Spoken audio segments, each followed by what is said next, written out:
It's one of the quickest turnarounds the Phillies have had all season long. In fact, it's one of the quickest turnarounds they've had in quite some time. It's the finale of this three-game series against the White Sox this afternoon from a scorching hot Citizens Bank Park.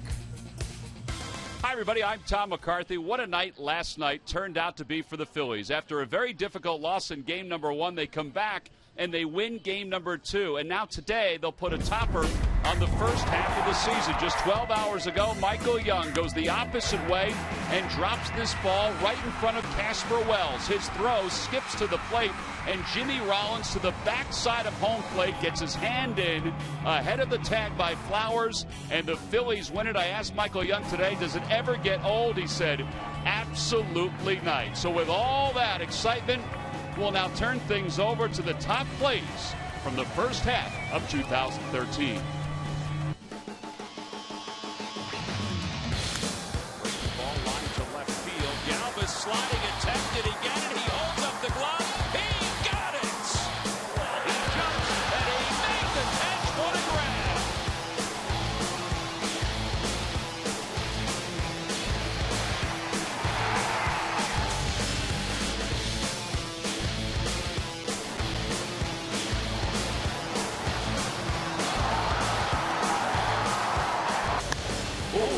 What a catch on that line drive.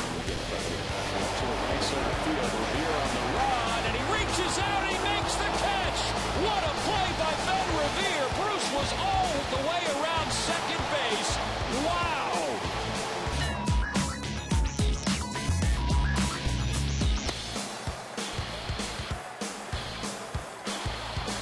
Brown going back at the fence, reaches up and makes the catch. On the hands, out towards short. Rollins is there, and a little snow cone on a warm day here in South Philadelphia. Waiting for home. Here's the throw by Ben Revere, picked up by Kratz, and he hangs on. Kratz was walloped by Tyler Moore. How about our boy Kratz here? He jumps up and gets off the gun, and that's hey, you want a little more? Sliker out there, we're going to wait and hold. The throw by Delvin Young, he just let it go. And Van Slyke is out at the plate. Revere out third, heading home. The throw by Worth on one hop. Not in time. An RBI single and a pretty nifty tumble by Ben Revere. The 0-2 pitch. Swing and a miss.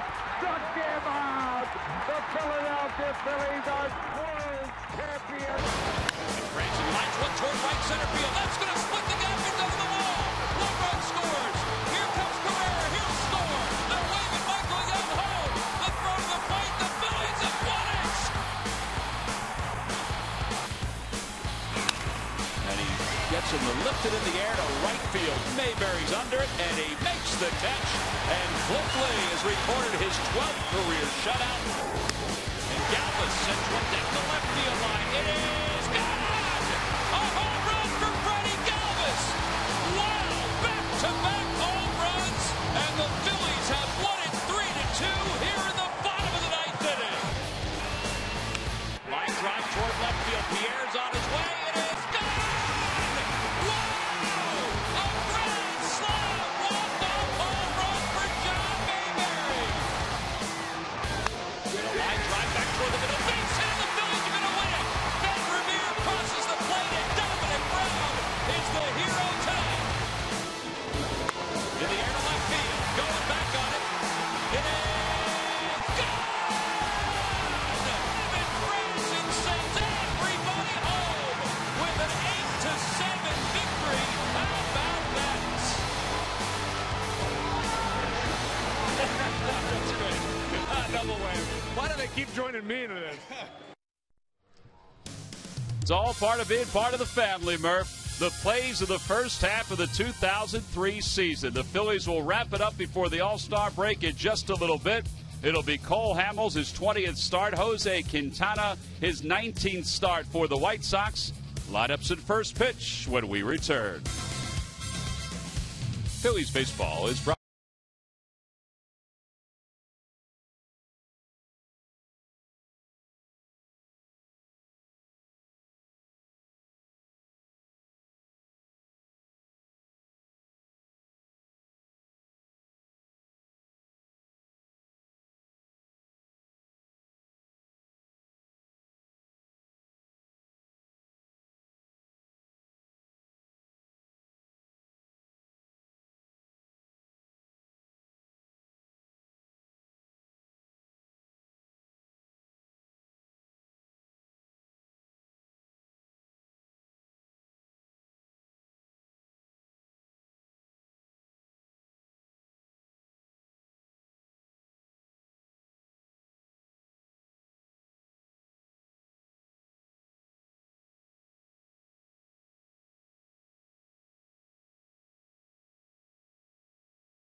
Of this three-game series. A lot of baseball in a very short period of time. The Phillies have taken the field. The starting nine, which is a tradition on Sunday afternoons, randomly chosen children getting a chance to go out to their favorite position to meet their favorite Phillies player. The anthem is in the books. Now it's time for the starting lineup. It's brought to you by Xfinity, your home for the most live sports. De Aza leads it off at center, then Ramirez and Rios. Dunn, Viciedo, Keppinger, and Fegley, the catcher. Morel, the third baseman, bats eighth. Batting ninth at pitching is Quintana. And they will face Phillies left-hander Cole Hamels, who's coming off his two best starts of the season, and really his best start of the season the last time out. 4 wins, 11 losses, looking for his 5th win as we get ready for the All-Star break. Well, things have started to fall into place for him a little bit. At least he's winning some games. He really hasn't pitched that badly all year. Just been a strange season for him. Some of it his fault, some of it's not his fault. And this is our Budweiser scouting report. Still has a really good fastball. His placement of it's been a lot better lately. The cutter, change, and curveball, the changeup, his #1 pitch. Tom mentioned he's been really good in his last 2 starts with a 2-0 record, a 1.20 earned run average, beating Washington 4-2 here in his last start, going 8 strong innings. Well, it's time now for the Nissan keys to this afternoon's game. And how about this afternoon if we play 8.5? Wouldn't that be sweet? Just leave it at that and threw that in. 500 at the All-Star break. You know, 500 is one of those. But why not? Because it's to me that still becomes a stepping stone maybe for the second half. Well, think about where the Phillies were last year on July 14th. They were 38-51. So certainly a better first half this year than last year for Charlie Manuel. 500 just sounds better. No balls, 1 strike to Alejandro De Aza. 3 for 6 yesterday in the doubleheader with a couple of RBIs, and it's no balls and 2 strikes. De Aza overall a .269 hitter, 11 home runs, 43 runs batted in.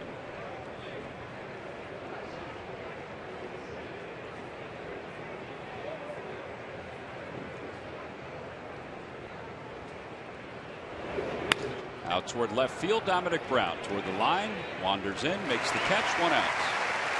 What Hamels did the other night in the game against Washington, got quicker outs, not a lot of foul balls in that game, was able to pitch a lot deeper into games than he has this year.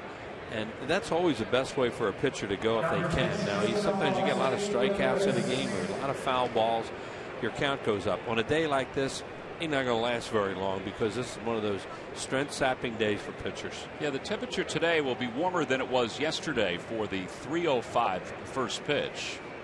At least that's what we're told. It'll be warmer. Oh, it's muggier too. It's just really steamy here today, and it's a kind of day that usually have real slow games, and the pitchers have problems. No balls, 1 strike to Ramirez, who has hit it 6 consecutive games. And a little dribbler foul. It's 0-2. Well, you're wondering about the conditions. 92 degrees at game time. It was 91 at game time for yesterday's 3:05 first pitch. So obviously it's going to go up a little bit as the day moves on. So it's important to stay as hydrated as possible if you're out in the crowd or you're anywhere outside today. Ground ball toward the hole. Rollins is there. Tough play. Long throw. Not in time.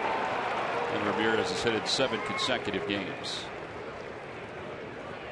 Tough play because of the speed of Ramirez and where the ball was situated. Yeah, once you go in the hole like that and the guy can run like Ramirez, the odds are you're not going to get him even on a perfect play, and Rollins made a perfect play. Gets set, little crow hop, throws, strong throw. That's not one of those balls you really can charge and surround either because it was hit too hard. Rollins pointing to himself. He'll have the. He wouldn't have the throw, but unless he thought that he should have made that play a little bit more. Yeah, the odds are he would not be the cover guy. No. With a right-handed hitter. You never know, though. Every once in a while, you will do that. Rios takes a strike. Rios 3 for 4 lifetime against Hamels. His average at .273 with 11 home runs and 40 runs batted in. That's always fun to watch the middle infielders because they don't decide who's covering until the pitch is called a lot of times. There goes the runner. Pitch is taken inside. No chance to get Ramirez. So that's his 20th stolen base of the year. And that one's on Hamels.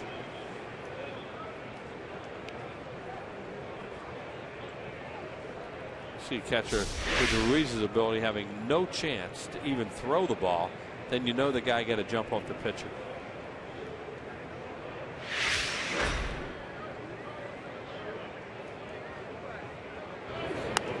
One and two.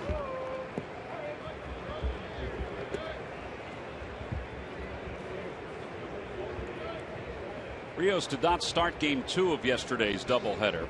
He did play in game 1, was 0 for 6. However, the ball he put in play in the 11th inning drove in what turned out to be the last run of the day for the White Sox in game 1, and it turned out to be the margin they needed to beat the Phillies in game 1. He had some lifeless at bats though prior to that. And a line drive foul.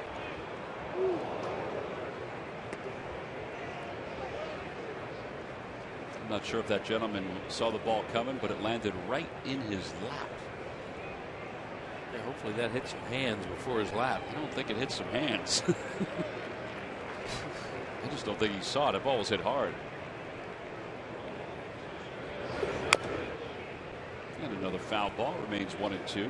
Right off his foot. One of those things that Hamels was able to do the other day was stay away from a lot of foul balls with 2 strikes. So hopefully he'll be able to do it. You see already just going to the shirt, to the brow. It's a tough day for pitcher. 11 pitches so far for Hamels, 10 strikes. Outside, 2-2.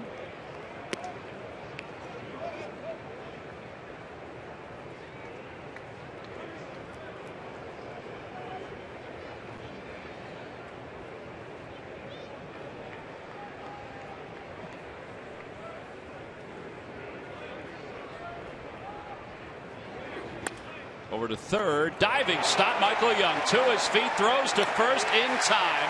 Ramirez goes to third, but that's okay. What a play by Michael Young. He's having himself a heck of a 15-hour spin here. It's amazing. Charlie was talking about it when his pregame show. They had the oldest guy in the field last night. The things he's able to do. He just tries as hard as he can. He'll dive for balls when he has to. And he'll make plays. And that's a tremendous play, the way he pops up and gets Rios at first base, saves an extra base hit, and then a base runner. Ramirez does go to third. He was watching all the way, but now it's Dunn who's up. They play him to pull. And Ramirez will take a long lead off third. How about Michael Young after yesterday's ball game? You know, he talked to Murph and then he talked to the members of the media. He said he was kind of getting dizzy out there. Yeah. Dunn just broke his bat. A lot of times, guy will walk over to the dugout, get a new one, put pine tar on it, take forever to get back. Dunn just broke that bat, and he stayed in the batter's box and flipped it towards the dugout, and the bat boy ran out with a new one, and he's still right there in the batter's box. Well, he is funny. He kind of goes to the beat of his own drum. Yeah, well, everybody talks about him as he is one of the all-time great teammates when you have him. Never anybody say anything bad about this guy, no matter where he goes. White Sox people were talking about how much he loves to play here.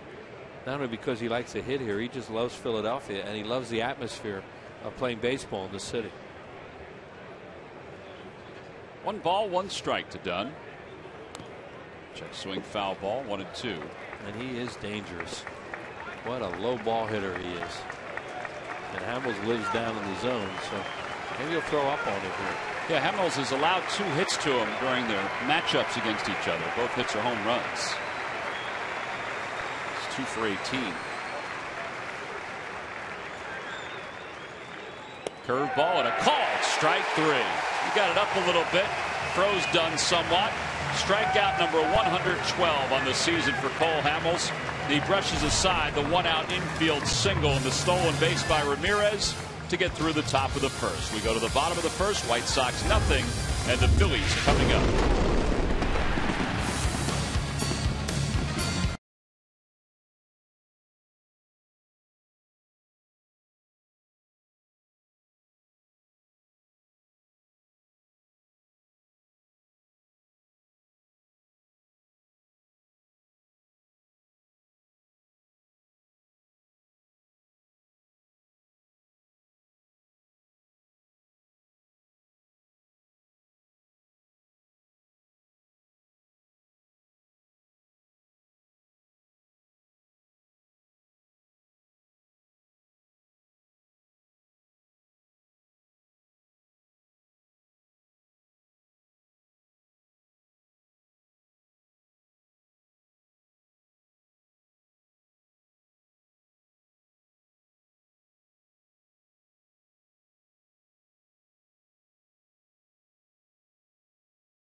you by Xfinity, your home for the most live sports. Leading it off at third base, Michael Young. Chase Utley bats second, followed by Jimmy Rollins and Dominic Brown. Darren Rupp's at first base. He'll bat fifth. Delman Young will hit sixth. In the bottom third of Mayberry, Ruiz, and Hamels. And they will face Jose Quintana. 4-2 so far this year in 18 starts, an ERA of 3.67. They like this kid. They think he's pretty good. His fastball is lively. The Phillies have never seen him before, although some guys have seen him in the minor leagues. Yeah, his curveball is a real good pitch for him, too. He has allowed 13 home runs, and 11 of them are to right-handed batters, even though they're only hitting 226 off him. Budweiser's scouting report, that curve's an out pitch, evidently. Very good changeup also, 90 to 94 on his fastballs, and right now he is their master of the no decision. Yeah.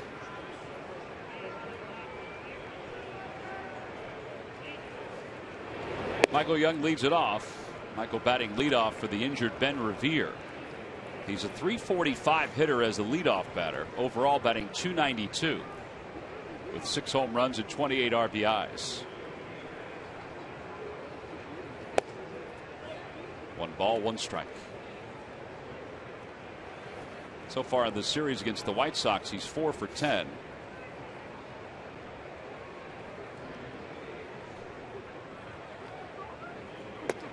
And a breaking ball. It's 1-2. That's that curveball we heard about, and he has evidently very good command and a lot of confidence in it.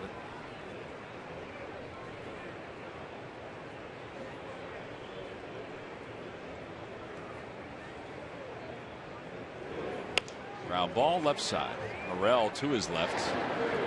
And Young is retired. 1 away here in the bottom of the first. Michael Young's going to enjoy the All-Star break, and he should. After all this playing that he has done in this heat, what he did last night was amazing. He was only going to play 1 game. On the Toyota Major League scoreboard, already underway down in South Florida. The Nationals lead the Marlins 1-0. Bernard Span a double and an RBI. The Nationals have lost 3 straight. Their lead over the Phillies is just a half game. Phillies are 7.5 games out of first place in the East, but they're just 5.5 out in the wild card.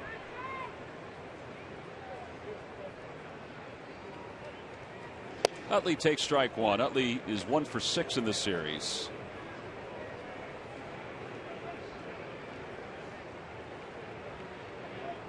His numbers have improved against left-handed pitching. After a slow start, he's 11 for his last 34 against left-handers. And they're going to need Chase to produce against lefties because he plays every day.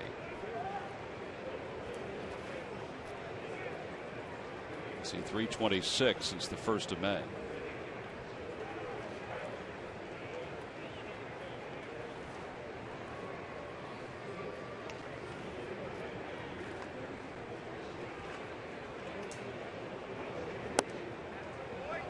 The Lucky McDonald's Phillies home run jackpot contestant is Joan Kiss of Levittown, Pennsylvania.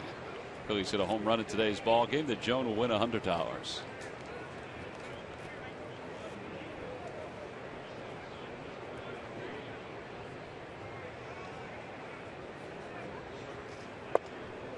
2-2.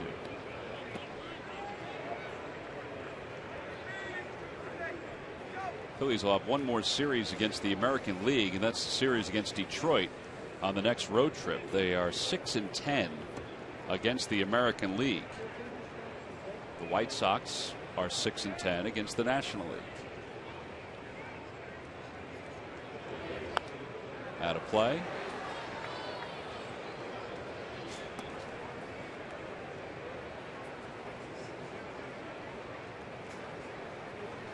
Quintana so far looks like he will use his fastball in and out, and that's always a good sign for a pitcher, especially a young pitcher, if they're confident enough to do that. It's really hard to win if you just pitch to one side of the plate. Well, it's really hard to win when your offense doesn't score for you either, and that's why he is the king of no decisions. Ground ball foul. And Rachel makes the play.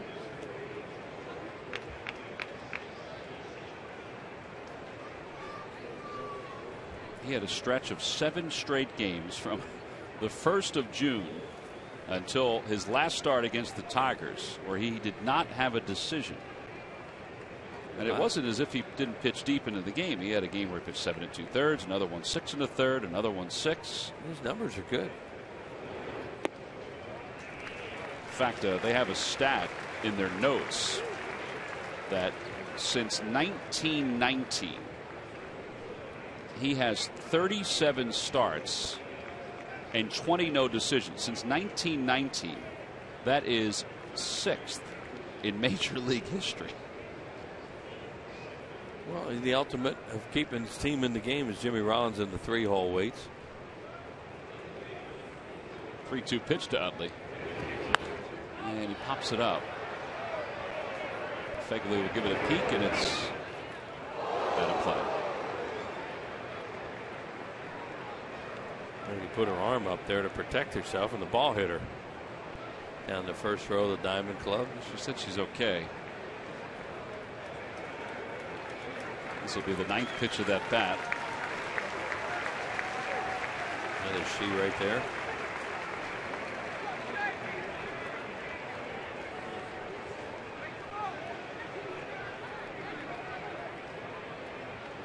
Everybody's laughing. That's a good sign.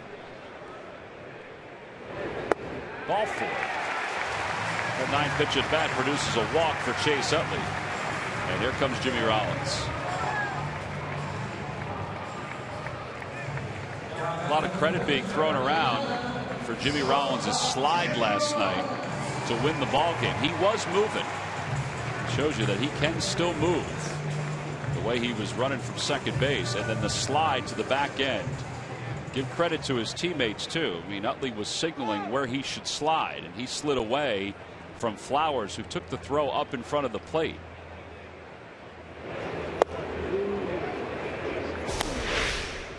Yeah, here's the play right here. You see where the catcher is. He gives him the back of home plate to slide at, and hand goes over right over the heart of home plate. That was one of those ones where you just gamble at that point with Ryan Sandberg at third base with 2 outs. You're at home, thrown out, just keep playing. Not like the game ended. Murph, what did Jimmy Rollins give that slide a rating? What was his rating after the game yesterday? You know, he really downplayed it. Asked on a scale of 1 to 10 the difficulty. He said about a 2. It's a piece of cake for Jimmy Rollins. I don't know. It looked more impressive than a 2 to me. That face plant, I'd give it a couple more points just because of that face plant. Well, that'd take a couple points off the style points. Well, that's true. There's a looper in the center, a base hit. Utley's going to third. Oh, nobody's going to stop. He still read it well. It's just that he thought that he couldn't beat the throw from Deaza. The point is, he put himself in position to go to third if the chance was there. If anything happened out there, he could get to third, and that's why you go aggressively into second base that way. You don't want to make that out over there right now when you maybe have potential for a rally. That's the way you run the bases, hard. And now you look and say, okay, I did all I could. He did all he could out there. Let's just stay right here. So 2 on, 1 out. Dominic Brown. 0 for his last 10. Yeah, he was not swinging very well in that doubleheader yesterday. He was kind of feeling for the ball, something we hadn't seen for a while. But he's shown the ability that when he gets into a funk to get out of it. Sometimes a left-hander can help him get out of it because you keep your shoulder in a little better.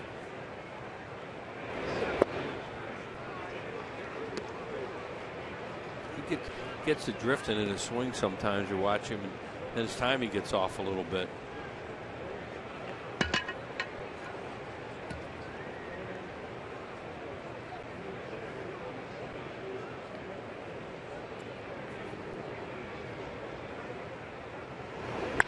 Out towards center field.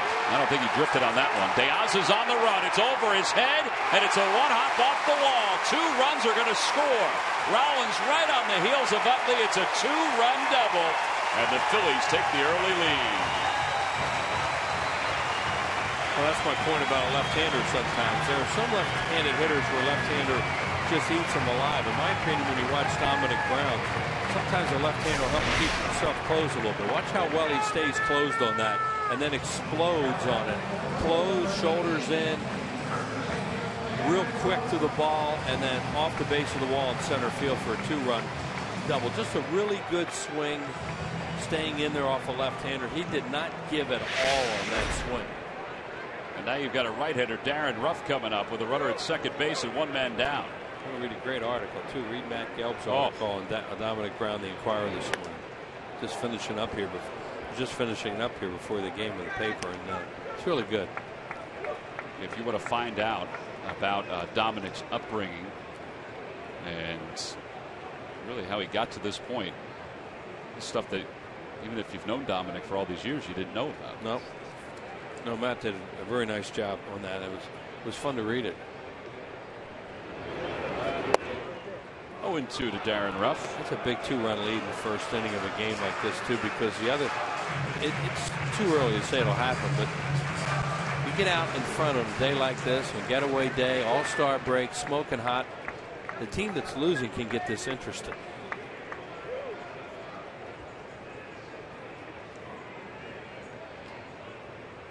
Especially if they're the road team. Been there, seen it.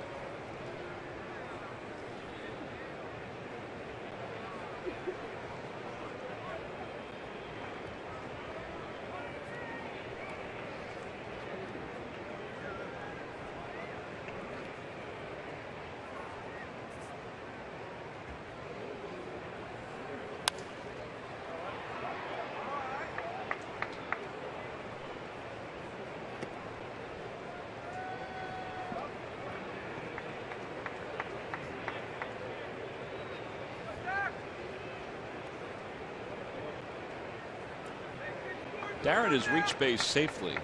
It's kind of one of those quiet stats, those subtle stats in 17 straight major league games. Because he walks a lot. He does. He runs some deep counts. Now it's 0-2 here.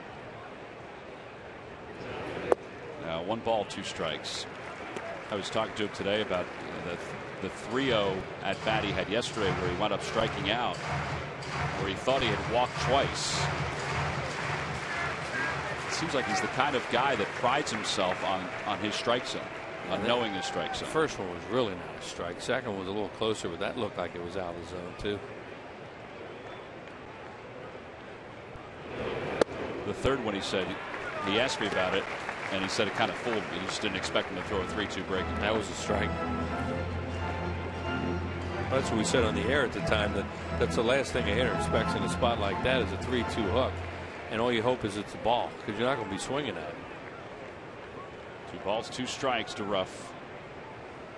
Phillies up 2-0 here in the first. Now he's got it back full, 3-2. Yeah, this is what he does a lot of times. He sees a lot of pitches, and that's why you think he has a potential if he can get that slider swing back. There's Delman Young that, staying off the breaking ball of the right-handed hitters, he could be a productive hitter because he works a count into a hitter's count. And he's strong. He can really drive the ball. There's a changeup, and he's down on strikes. He's shaking his head again. He just asked if it was a strike, but there he goes. They get him on a 3-2 hook yesterday, and he feels he's in a fastball count now, and he gets a changeup. They give the pitcher and catcher a lot of credit here. That's outstanding changeup. And it's a strike for a long time, too, before it dives out of the zone. It's not like he chased a ball that bounced up there.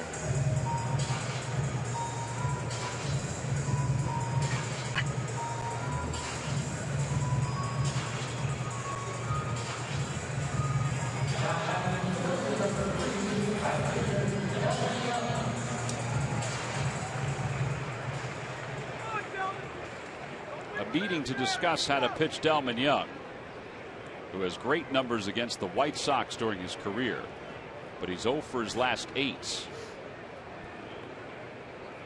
after having a couple hits to start this series, to start yesterday's doubleheader. 0-1. Hit a double his first time up, and then he missed a home run by a foot. The first 2 at bats off John Danks, and then not much happened after that. Dominic Brown still at second. He has a 2-run double in this first.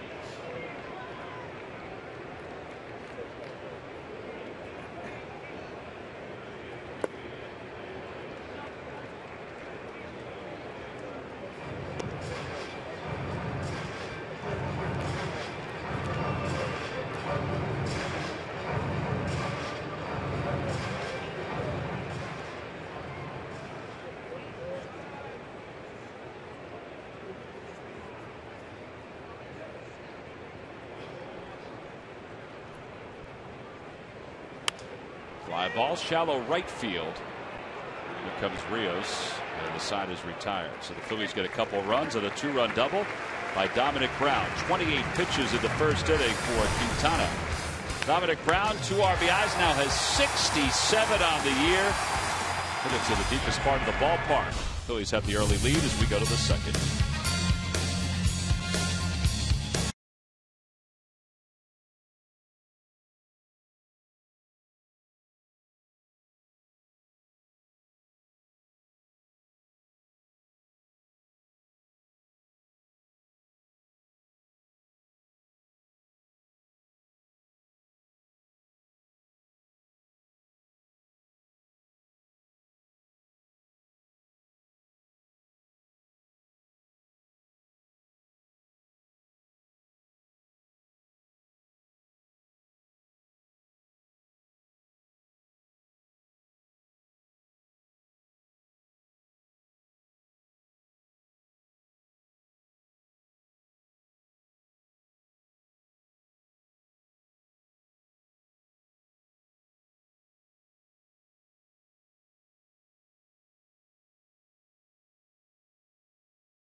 Bank Park. Friday, August 2nd is the Wall of Fame when Curt Schilling is inducted into that Wall of Fame.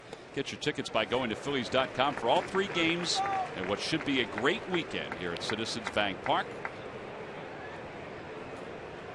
A lot of the alums coming back. The 93 team will be honored. That pin being given out on Sunday commemorating the 93 National League pennant. And Curt Schilling will go up on that wall with a number of the luminaries. You see those names right there. That's a Hall of Fame all by itself. Here's the 0-2 pitch. Swing and a miss. A high fastball. Viciedo is the second strikeout victim of the day for Hammonds. With 1 away, here's Jeff Keppinger and here's Greg Murphy. All right, thank you very much, T-Mac. Well, obviously the news that we got yesterday about Ben Revere and the broken bone in his foot was certainly sobering before the second game. So now Ruben Amaro and his team have to figure out going forward what they're going to do over the next 6 to 8 weeks without a guy like Ben Revere. In the short term, they told reporters today, Cesar Hernandez will head to Reading for the next week or so to play some center field, and we'll see how he can do. They like his athleticism out there, so they think maybe he could fill that spot in a limited role. But ultimately, Ruben said that they're out actively searching now for a center fielder, a guy that can play either behind John Mayberry or in front of him. In addition, they're also looking at the All-Star break for some bullpen help. Obviously, the trade deadline coming up at the end of July. So, Ruben and his team have some extra work now to do with the loss of Ben Revere. But I guess, guys, what you can take out of that is, at this point, Ruben believes that this team very much a part of the playoff race and is going to be a buyer, at least at this point, before July 31st. Well, 7.5 games out of the division, 8 in the loss column, then 5.5 out in the wild card. So there's certainly within reach and in better shape than they were at this point last season. I think the Cesar Hernandez move is kind of interesting. He is so athletic. I think we saw that even in the limited time he was up here. And you wondered if either Freddie Galvis or Cesar would make some transition to playing a little more outfields. Well, it's always a good try. Sometimes you can take an infielder like that and put them in the outfield, and they're athletic enough to do some things. And center field probably is the easier of the 3 positions to play, because you don't have you have to worry about the different spins as much. There it is, right off the ankle, and that's what Murphy's talking about. One thing, Murph, well, you can tell when you hear Charlie Manuel's voice a lot of times what he's thinking, and you can tell in his voice how much he thinks of Ben Revere.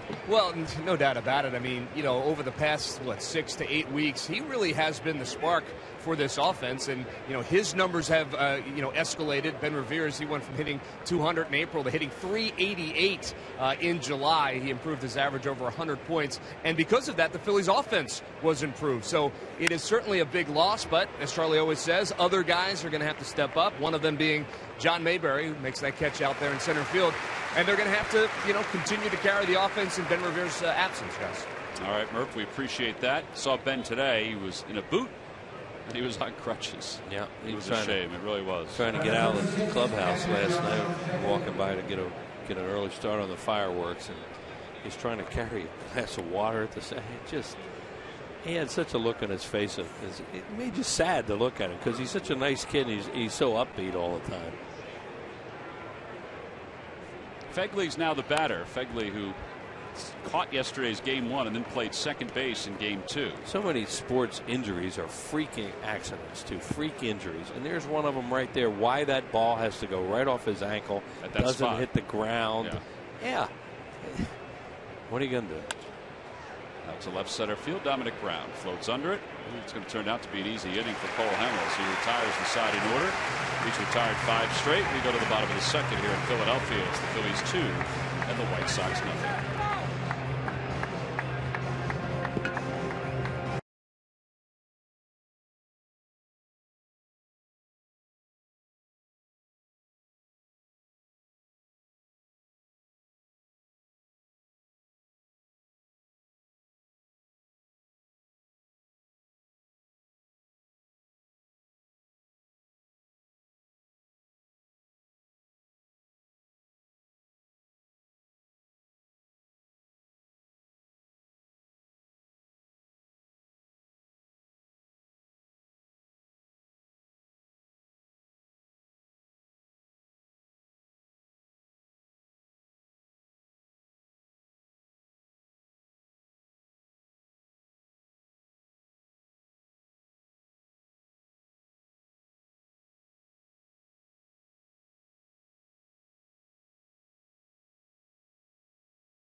With the Big Bang Theory. Watch your favorite nerds take on life, dating, and of course, video games. It's Philly's #1 comedy, The Big Bang Theory, weeknights at 7 on PHL 17.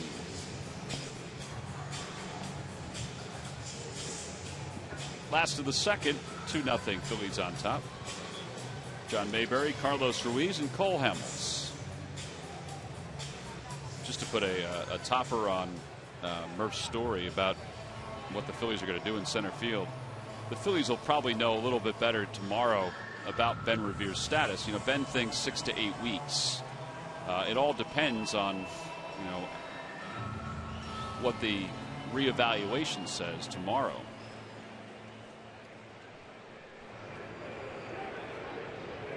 John Mayberry will lead it off. He's playing center field today.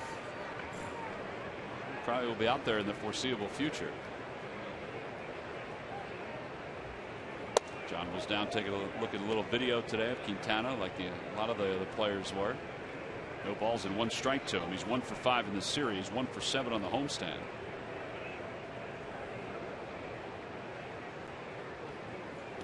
Put Eric Kratz on the roster today to have a 25th man here. They were playing with 24.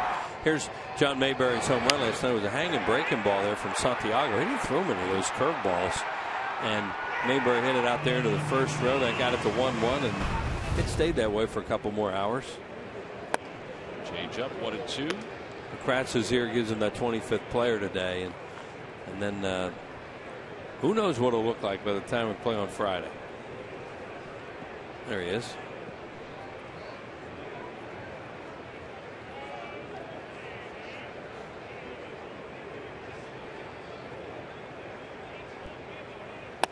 Called strike 3. Mayberry down looking, second strikeout. And the first out. Carlos Ruiz is coming up. Tuesday, July 30th, the Phillies kick off a 3-game series against the San Francisco Giants, who have the latest no-hit pitcher, Tim Lincecum. Fiat Italian Heritage Celebration Game 1. Bradley's retirement ceremony Game 3. All 3 games are at 7:05. Get your tickets at Phillies.com and check out Phillies.com for more information on that series against the Giants. Talk about that no-hitter last night, and his pitch count was so high. Thought, well, he's not going to go far enough to get it. And he threw 148 pitches and wound up with a no-hitter his first. Hunter Pence made a phenomenal play out in right field, and the happiness on his face after he made that play, he looked like a 12-year-old kid. Well, he knew how. He just hit him with that pitch. He knew how important that was late in the game to make a play like that for a guy like Lincecum, who has done so much for the Giants. Here it is. Here's his no-hitter. And here's the play Tom's talking about. Look at Pence. And that ended the 8th. Look at him. Yeah, he's pretty excited. Well, he does play like a child. There's no doubt about it. That's one of the things about Pence. A couple fly balls to end the no-hitter.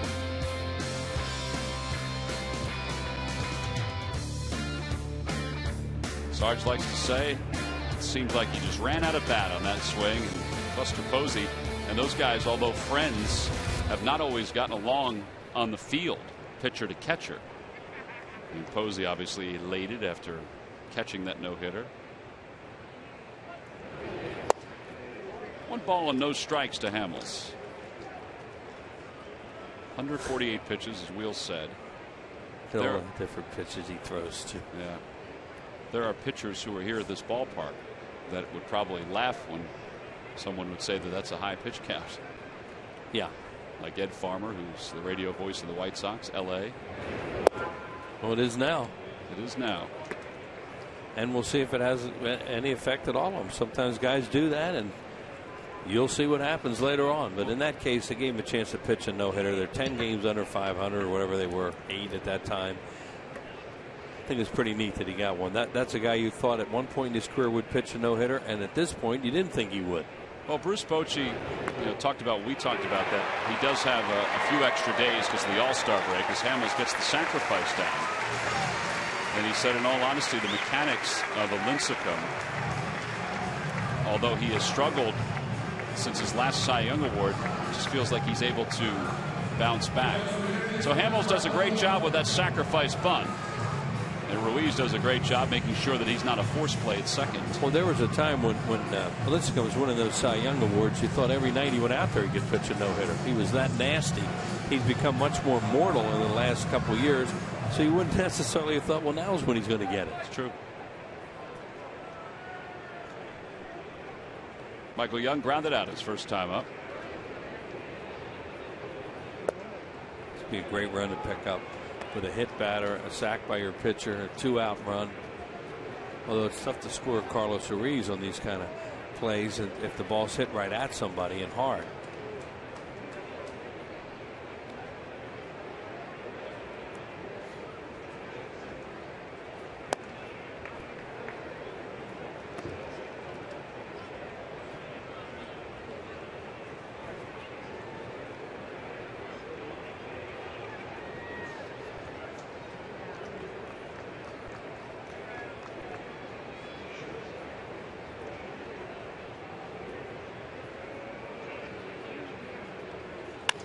Ground ball is shortstop. And Ramirez loops it over to first, but it's in time. Side is retired. No runs, no hits. 1 man left in scoring position. We've completed 2. The Phillies have the early lead as we go to the 3rd here in Philly.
Go to the fan section for all the information, and please submit your answer on the subject line.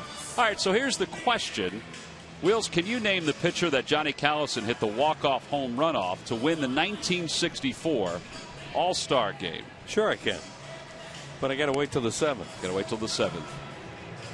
Phillies Vice President Mike Stiles just came into the booth. Yes. As we get set for the top of the 3rd between the Phillies and former Governor and Mayor Ed Rendell's Chicago White Sox. Trying to give him some pub last night. He says I buried him, saying he was the world's greatest White Sox fan.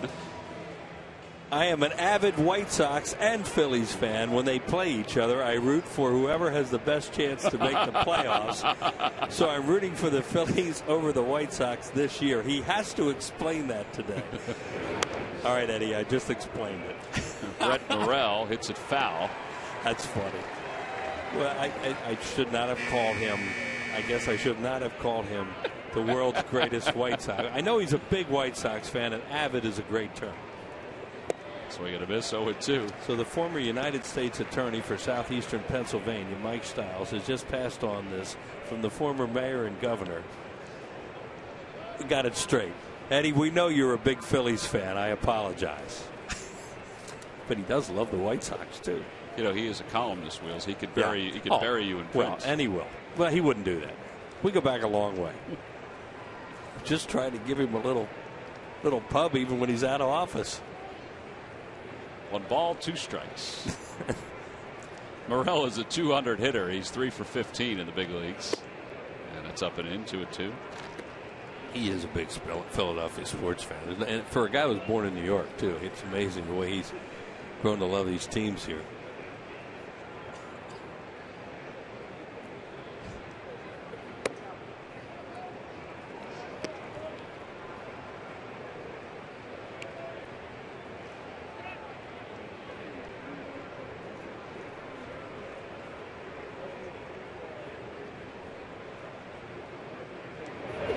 Swing and a miss. He got him with a changeup. 3rd strikeout for Hamels.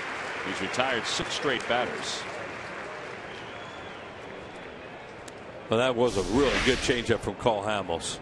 See right there, that's great. Fun to watch that from the center field camera as he gets up to the top and then the hand goes in the glove and then he splits the fingers, chokes it, and throws that changeup. Wheels, a reminder from Budweiser. Great times are waiting. Designated driver. Quintana takes strike 1. This is his first at bat of this season.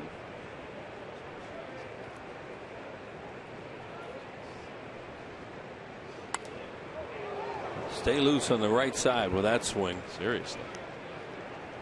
He looks like he has a tendency. He's going to be late. And that should move the center fielder and the right fielder over even more for the Phillies. Mayberry and Young.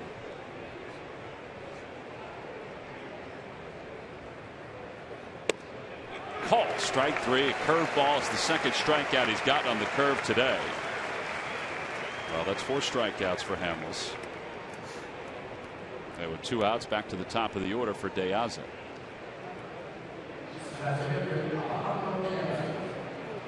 De Aza flied to left his first time up.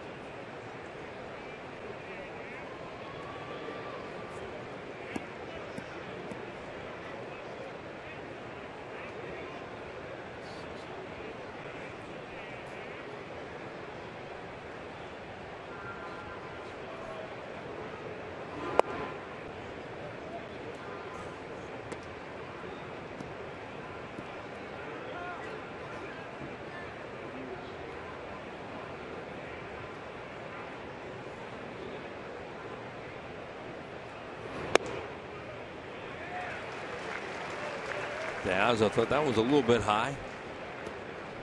Cole Hamels has great stuff here again this afternoon, as we have said so many games. There's the umpiring lineup today, and he's throwing it where he wants to. Bill Welke, the home plate umpire. He umpired the last couple of innings of yesterday's game 1 in relief of Brian O'Nora. Brian is not out on the field today, but he is feeling a whole lot better. Checked out by the physicians today. He seems to have been able to bounce back, and he's heading home for the All-Star break. 1-2 pitch. Inside, 2-2.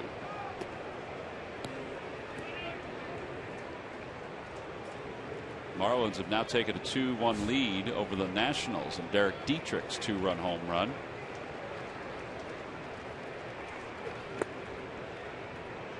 Well, he's throwing a real good changeup. Backed up changeups there, and to Diaz's credit, he didn't chase either one of them. There's Ramirez on deck. He has an infield hit. It's the only hit of the day. And I think Cole threw those changeups to where he wanted to. He'll try to get a fastball by him. 94 on that fastball.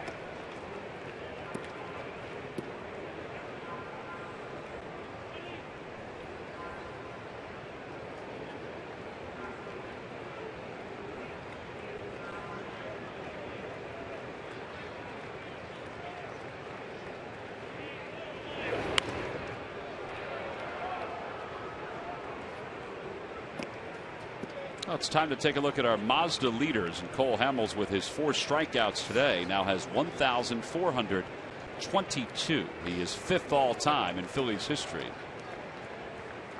He could pass the next 3. He's not going to pass Carlton, I don't think.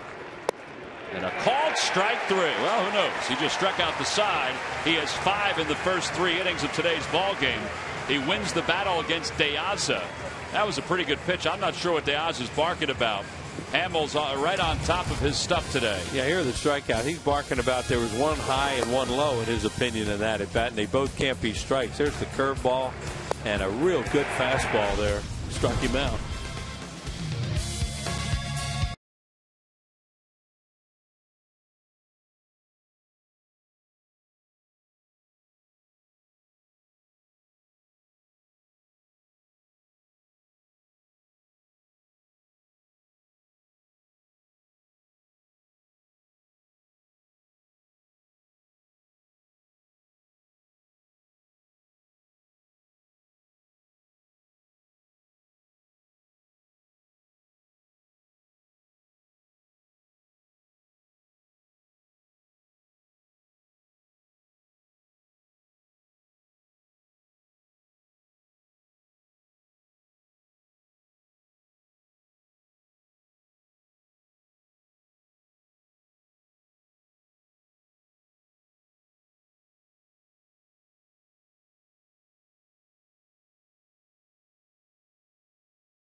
Plus Ford stores. Go further.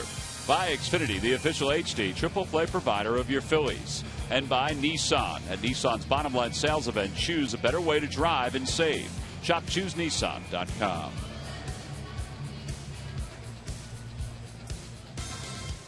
Bottom of the third. Wheels, did you drink your Powerade and your Nature's Elixir today? Got a lot of water right here. Excellent. That gentleman's wearing one of the All-Star T-shirt jerseys for this year's All-Star game. Be Tuesday night on Fox. The Futures game is going on right now up at Citi Field. It features Jesse Biddle for the Phillies and Michael Franco. Biddle's playing for USA. Michael's playing for the World Team. Well, Bill Welke's having a little bit of a floating zone right now, and the hitters are. I really didn't like either one of those. And you saw what just happened with Diaz before that. I'm not saying they're not strikes, but when the players start turning around, then you got to mention it. Not turning around, but saying something to them. Outside, 1-2 to Utley, who walked his first time. He could get them swinging the bats, that's for sure.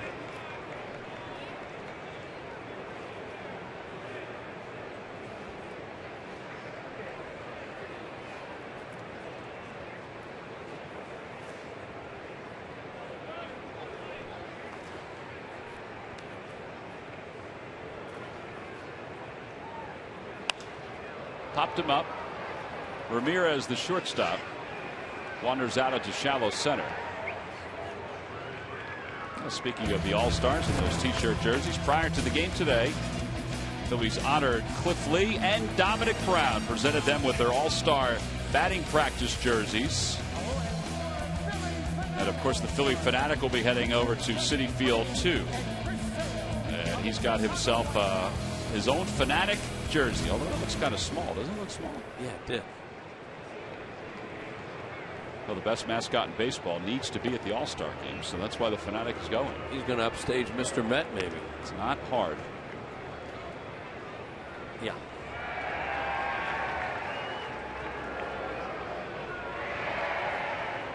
Must be lifting up a White Sox hat along with a Phillies hat. Jimmy Rollins lifts that one to shallow left field. Ramirez again, this time over toward the line. 2 outs. See why they like this guy on the mound. Well, everybody likes him. The fanatic. He is universally beloved. No doubt about it. And it'll be great to see him get that national exposure in the All-Star game. Look the way this guy pitches inside, moves the ball around. He can compete with his stuff. From Colombia. Not many Major League baseball players from Colombia. Edgar Renteria is one. Orlando Cabrera is another. Lives in Barranquilla.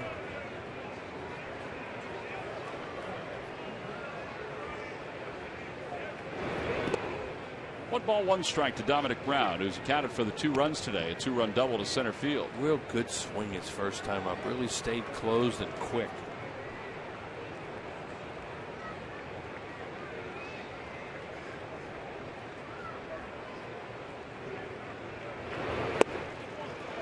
He faded a little bit on that one and opened up, drifted and opened up a little bit. At first at bat, real good swing. He's gotten the first pitch strike to 10 of the 13 hitters that he has faced so far. Yeah, this guy has ability. He moves the ball around really well. Changes speeds.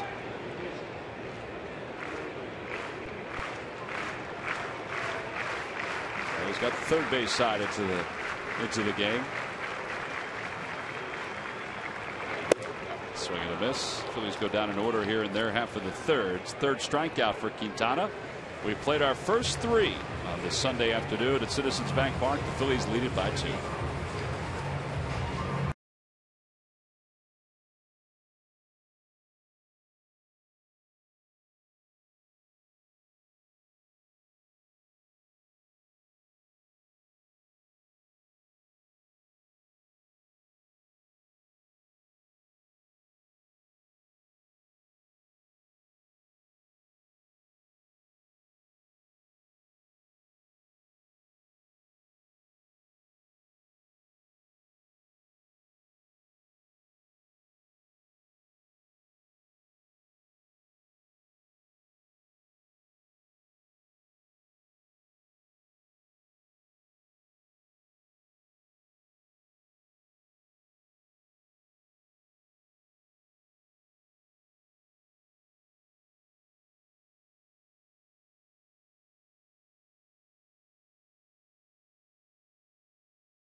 Catch. WB Mason can handle any mess. For an all-star selection of cleaning supplies, go to WBMason.com. Place your order by 11:30, and you receive your delivery that same day. Oh, we go to the top of the 4th. Phillies up 2-0. It'll be Alexei Ramirez, Alex Rios, Adam Dunn against Cole Hamels. Hamels has struck out 5 so far, including the side in order in the 3rd. He's retired 8 in a row.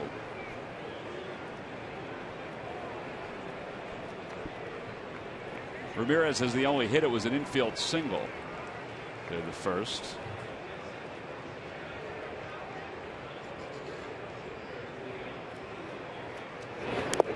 And it's 0-1. That ball got a piece of Carlos Ruiz. Yesterday, Carlos was hit in the throat, Sarge, with a foul ball. I asked him today, I said, "You all right?" And you were with me. Yeah. He pointed to the side of his neck. He said if he was hit square in the middle, he said, I would not be okay. No. He said it was hit off to the side, though. A little bruised, but it's okay. Chase Utley behind the second base bag. Oh, that's one of the reasons as a catcher you got to keep that face mask down. Take a look at it as it actually goes underneath it. Yeah, I said foul ball was a one-hopper. The only thing really he could have done was kept his head down. He tried to, but that came right up underneath. And he's right, though. Don't want it to hit you right in your middle. When you go down hard just because of that pain getting all over you. Out to right field. Delman Young has a very long run, but he makes the catch. Yeah. It's a fair ball. 2 outs. Well, believe it or not, once you start running over to right field and learning that from Jason Worth, you get over as quick as you can, and the ball actually will start to float kind of down to you, where you don't have to really bust over. Now, he got a late start, but watch how you have to slow up to actually catch that ball there. Is that ball right on the line as he goes over? You got to run on your toes there, very close to the line anyway. Made a good catch out of it.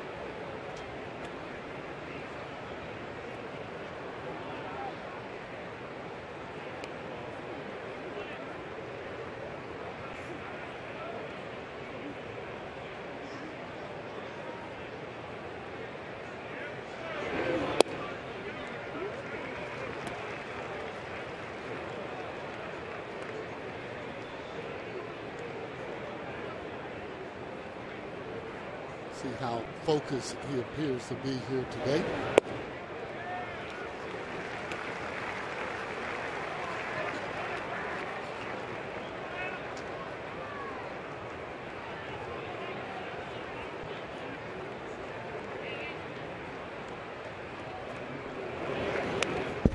Dunn fouls the 0-2 pitch. He got him on a curveball his last time. He's gotten 2 batters on curveballs.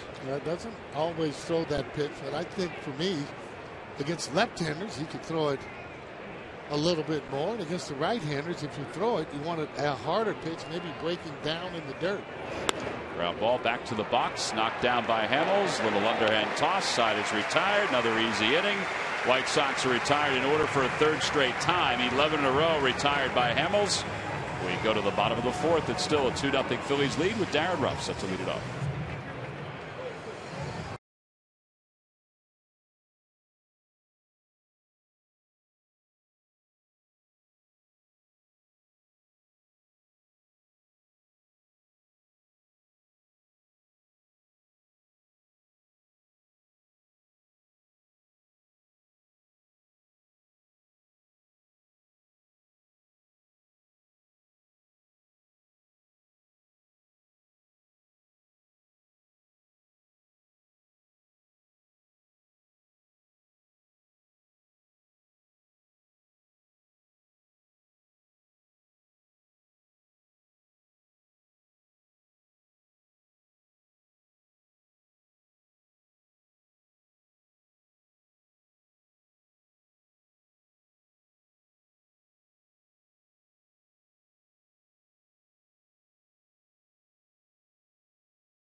Pennsylvania every day. By McDonald's. I'm loving it. And by Citizens Bank, where good banking is good citizenship. Isn't it time you experience good banking? Yeah.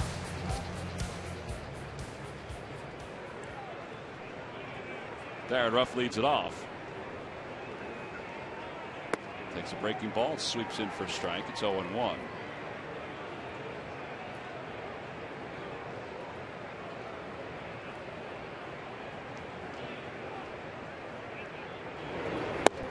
Kind of interesting to look at Quintana and think about the fact that Mets had him and the Yankees had him.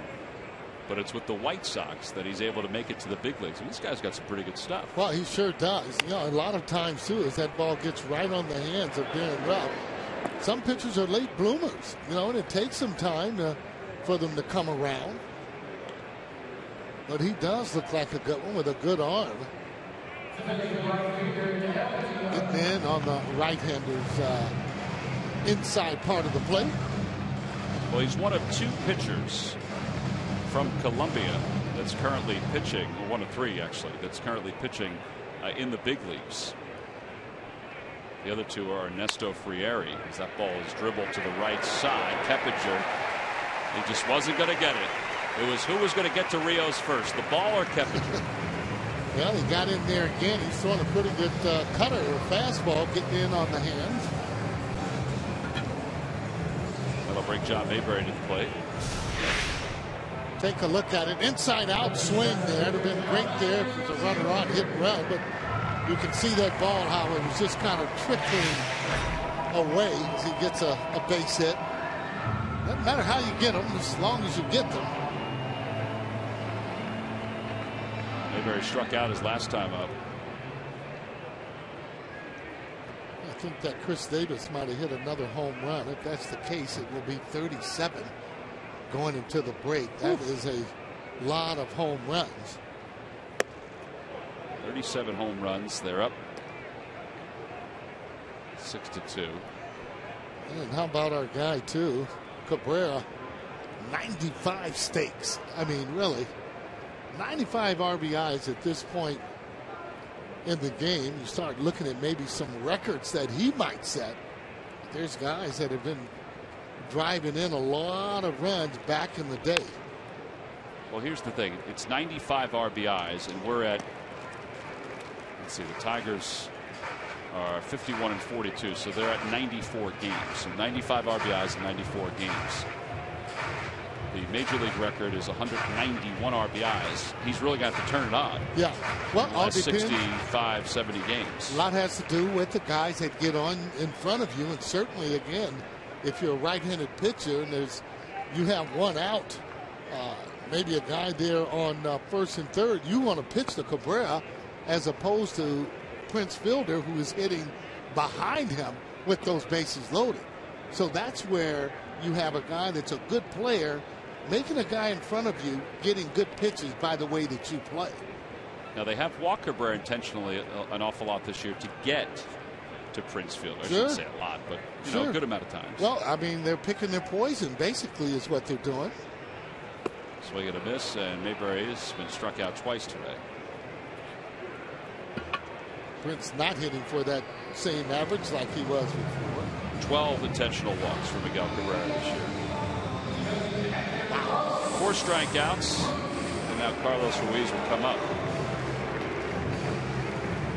I still think, you know, whether he passes Hack Wilson at 191 or breaks the American League record, which was Lou Gehrig's 184, or even if he gets into Manny Ramirez's territory of 165 RBIs, to have 95 RBIs at the All-Star break.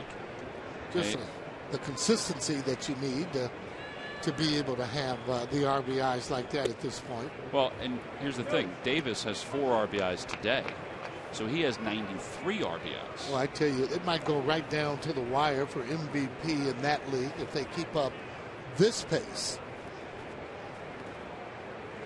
Here's the 1-0 pitch coming to Ruiz. Opposite way, that'll be a base hit. Delman thinking about 3. He's going to go to third. Rios' throw really had nothing on it. First and third with 2 outs. Pitchers coming up, but still the Phillies put a little pressure on the White Sox. I got to tell you something. That was as good as it getting going to third base. And Delman Young just actually looking at Rios, running right there, in his face there. Take a look at it. He's running those little choppy steps, and he gets in. He's coming right into your pitcher. He takes one look, Willie Mays-like, as he gets down. Almost sliding past. But that's the kind of base running, though, that you need. And when you're running like Delman Young just did, along with the way last night you saw Jimmy Rollins, you can win ball games with your legs. The key is, though, that you have to do this on a daily basis. You can't kind of turn it on and then turn it off. And you knew J-Ro was going to score just about when that ball was hit. Yeah, it took a good slide, but most of all, takes a good jump and a good secondary lead.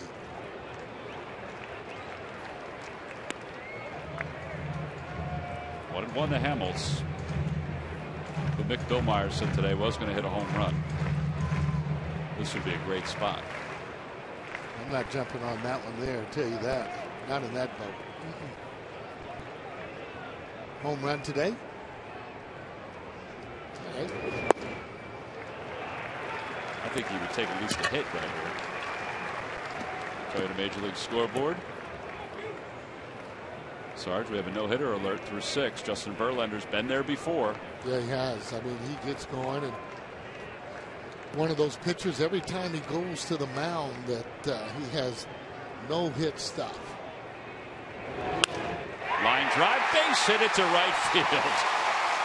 Delman Young will score. Ruiz goes to third.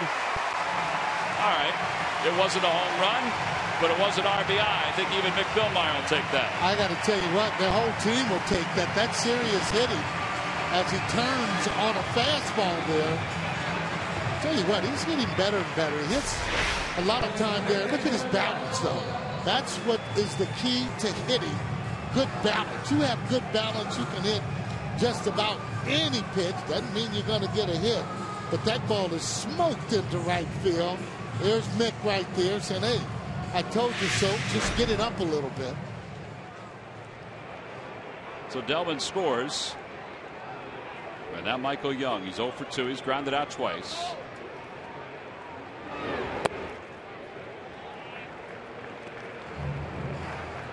Yeah, when you get up there and you have a pitcher that gets a hit, and you're a player that plays every day, and you don't have any hits, I'm sorry. Shame on you. That's right. So Looper out toward left center. The catch is made. Side is retired. The Phillies get one and an RBI single by Hamels, his first ribby of the year. Phillies lead 2. We've played 4. And now it's a 3-run lead. Go to the 5th here at Citizens Bank Park.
Phillies, the 6th, 7th, and 8th. 2-705, 1-105. Model Sporting Goods. Kids run the bases after the ball game for fans 14 and under. Also, Citizens Bank, pride of the Phillies print. Free to all fans. Order your tickets now by going to Phillies.com. 5th inning, Phillies up 3-0. Trying to get to the 500 mark. They're 3-10 in these games where they've been one game under 500.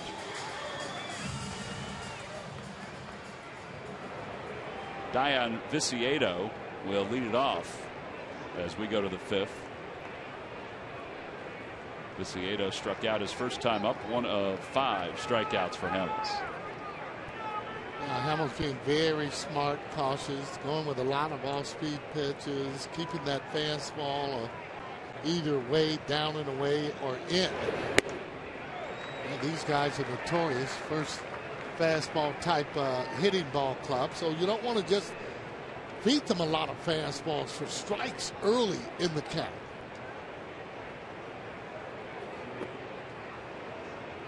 Did he hit him? He must have.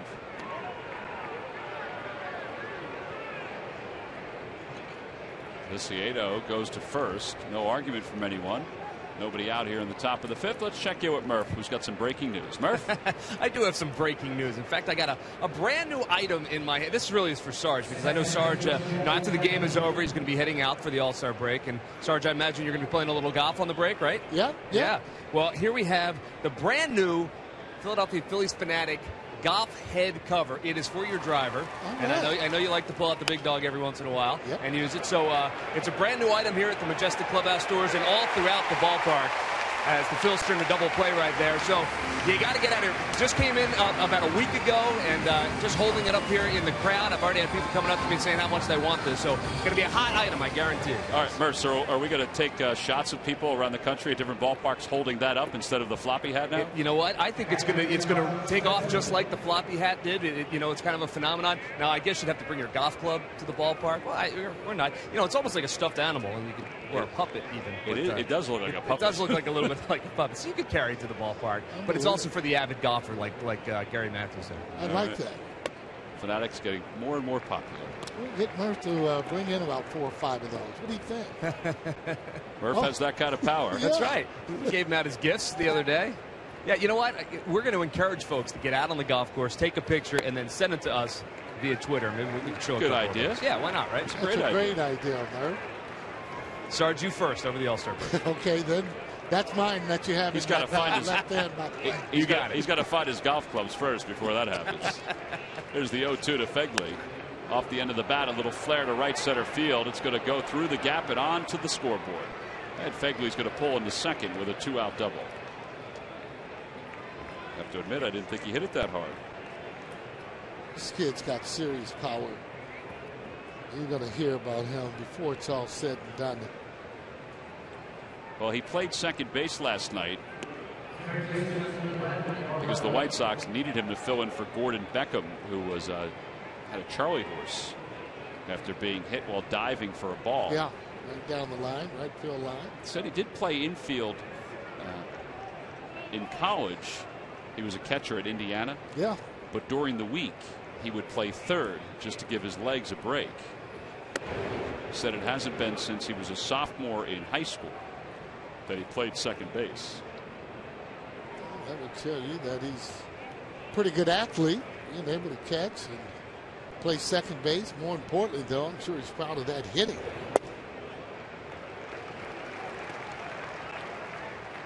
Update from Atlanta. Jay Bruce with a 2-run home run. It's 4-2 Reds, bottom of the 3rd. Reds lead the wild card. Braves lead the division.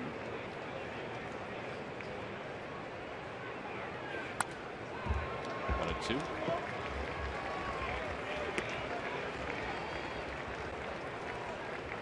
You get Cole to start to throw the way that you know that he can. Just makes your work a lot easier because you're counting on those games when you get Cliff Lee out there. And again with Cole, same way with Steve Carlton. We thought we had a great chance of winning that ball game and not really having to hit, just play good defense Usually he'll keep that score pretty close and you can win the ball game.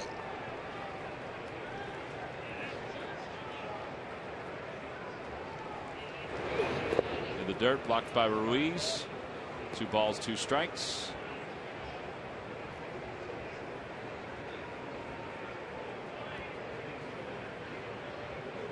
I think Cole was trying to make sure if Carlos was okay. Yeah.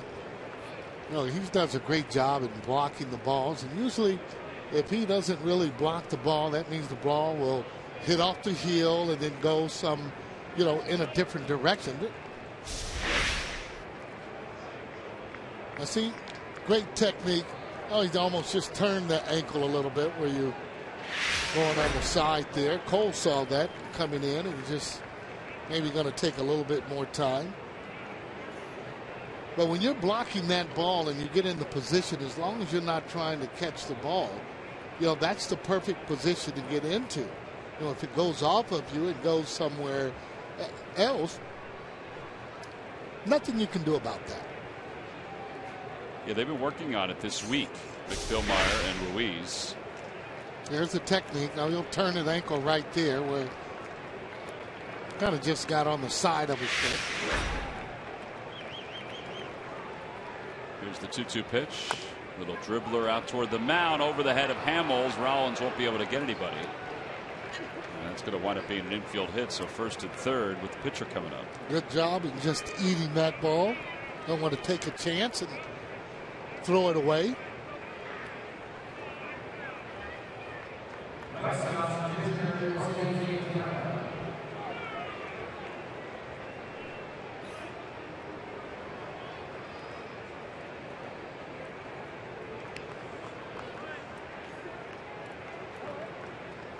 Really, so far, though, a heck of a homestand here for the Fighting Phils. Winning the series and all the series so far. Rollins at shortstop will just go to the bag. The side is retired. Well, I think the Phillies need today's ball game, Sarge, to really make it a terrific homestand after losing game 1 yesterday. 3-0 as we go to the bottom of the 5th. We're off to a pretty good start. I agree.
Cole Hamels.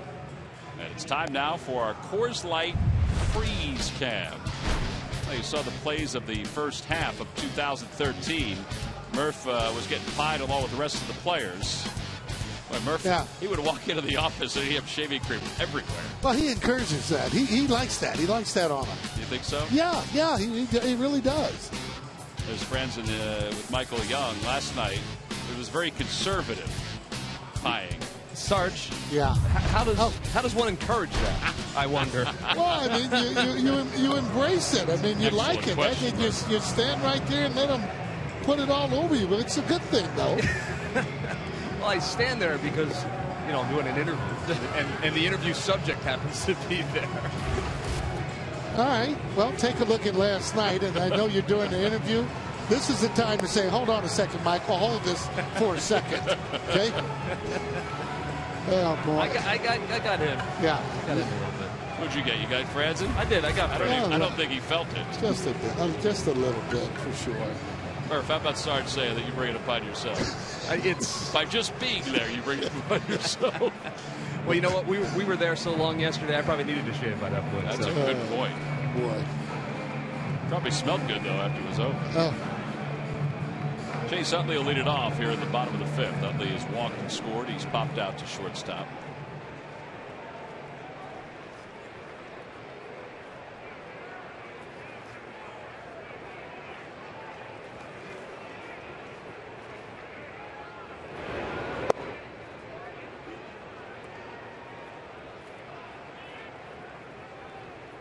Kind of shaking his head there a little bit. Looking at that plate, I think having a lot of movement there at the plate. Haven't seen that in a while. Just when he takes the pitch, it seems like it. One of the things that would help him if he got started a little bit quicker, got his hands up in that hitting position. Sometimes he gets there late. When you get there late, you're not able to determine whether or not that pitch is fastball or whether or not it is whether or not it's an off-speed pitch. See what I mean? He called timeout there, which was good. But when you get started a lot later, the only thing you can do is rush out there really quick and try and hit the pitch, and that's not really what you want to do. You want to be more set so you can see it. Did you have a particular timing mechanism? I know you used to bounce the bat on your shoulder. You used to spin your torso a little bit, turn your torso. What I wanted to do is just have my shoulder, when I was getting ready to load, going right toward the pitcher, right back at him. And if I would trust my hands, if it was inside, to be able to get to it, and the slower your feet are, it's easier to hit any pitch that would be hanging. The one that would be down would be a little more difficult because you don't see it as well. But you used to have a little bit of movement. The bat used to bounce up a little bit, used to twist a little bit. Why would you do that? Just for a timing mechanism. You know, you'd have Joe Morgan where he did his little arm pump, little chicken arm pump. You would have Pete Rose that was down in his crouch, kind of with some movement. Adam Dunn will take it to the bag, and there's one away. And I know you remember Willie Stargell where he was going around and around with the bat, but that was more of a timing mechanism for him. All players have some little thing usually that they will do, some more than others. And that's a lot easier to hit when you're not doing a lot of movement, as opposed to just being a statue up there trying to get ready to hit.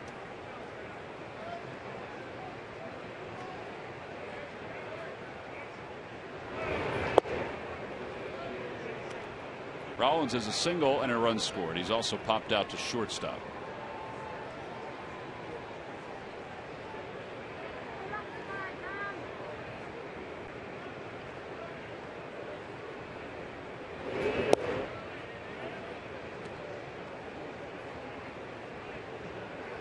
J-Ro, he's kind of on the plate. He looks for the ball mostly middle in. Surprise for me when he pops up.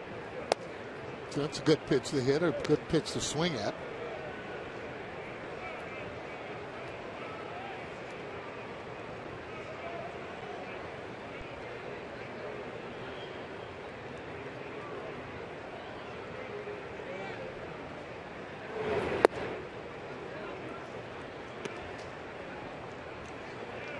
A pretty good job taking pitches. Tell you what, though, he does throw inside, and he's proved that he can hit the outside corner.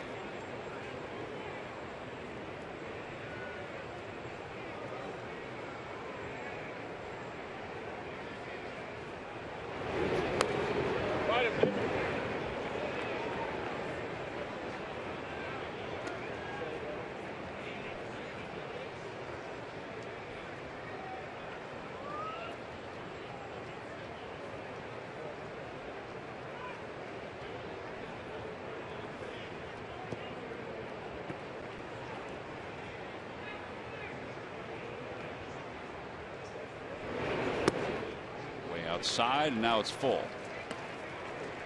Kind of overthrew a fastball there. Sure did. Trying to reach back, throw it a little bit harder, and learning from Greg Maddux, all you want to do is make a good pitch. You don't have to overthrow. But he was a guy that could put him wherever he wanted to.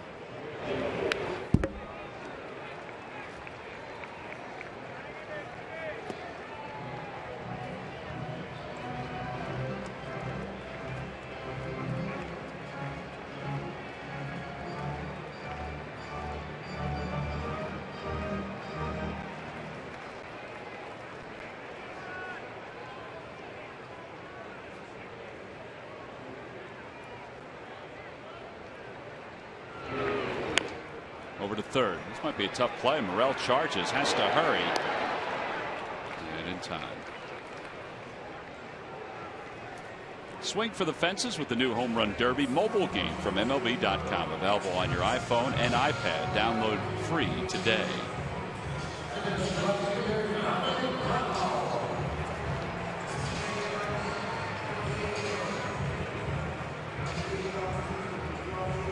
Dominic Brown doubled his first time up. That was good to see. Yep.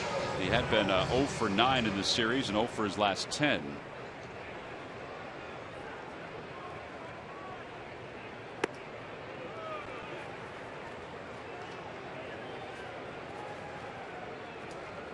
He has cooled off against lefties. I still think he's staying in there well against left-handers. Well, he's done that for me from day one. Both him and Ben Revere staying in on lefties. Pretty good swing. Actually went down and talked with Ben last night. He was sitting there, not sitting, actually standing on his crutches, and just simply told him that after that start to hit the way that he had been hitting, he should be very proud of himself. That's how you get in. That's how you get to be a fan favorite, being able to play the way that he did. And I told him, not only one hit were you getting, you're getting 2 a day.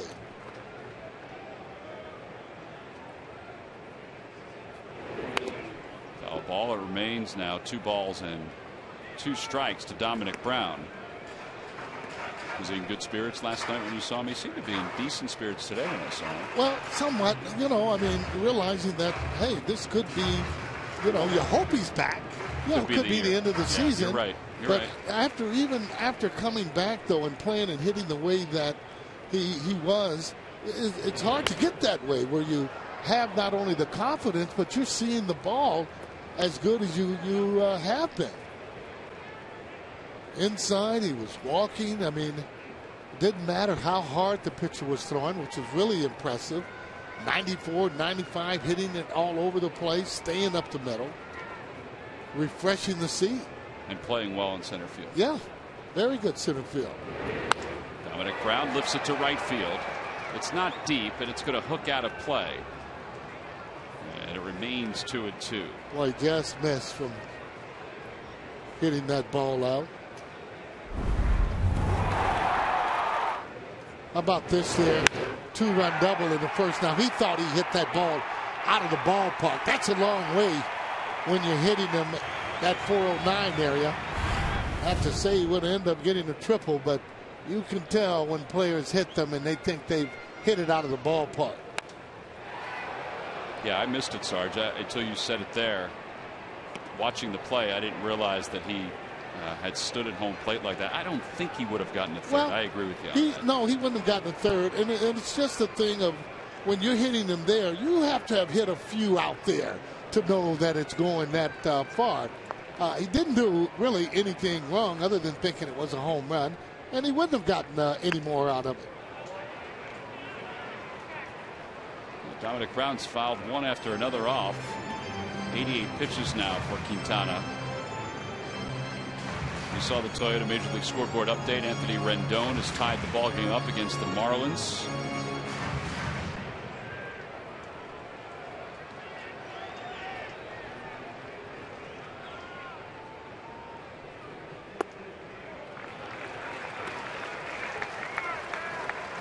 So he runs a lot of deep counts. He always Always has, really. Just putting everything together, mentally, physically. Becoming a pretty good player here so far.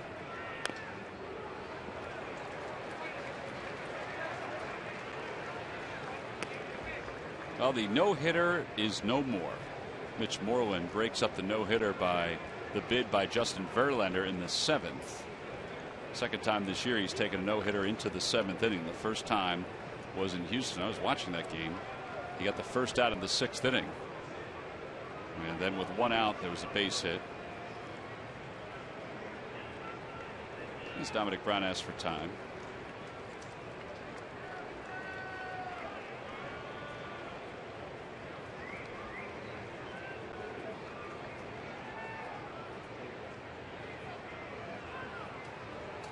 They're just not on the same page. Yeah. So Fake will go out and talk to Quintana. Yes. For years, StubHub has been the place to find great Phillies tickets. And you can get more with your tickets thanks to StubHub Fan Rewards. So get to StubHub and grab your seats today.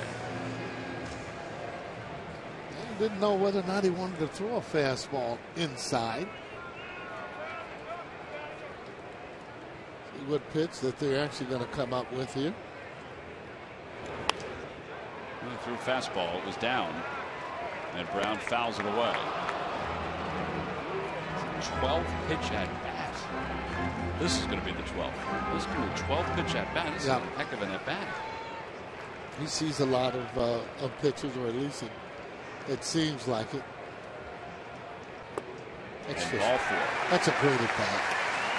Just a great at bat. That's what's so great about the Philly fans. They recognize. Sure did. When a hitter's up there and something good happens, you foul off that many pitches, and then you don't swing at that slide piece or breaking ball in the dirt. That's good hitting.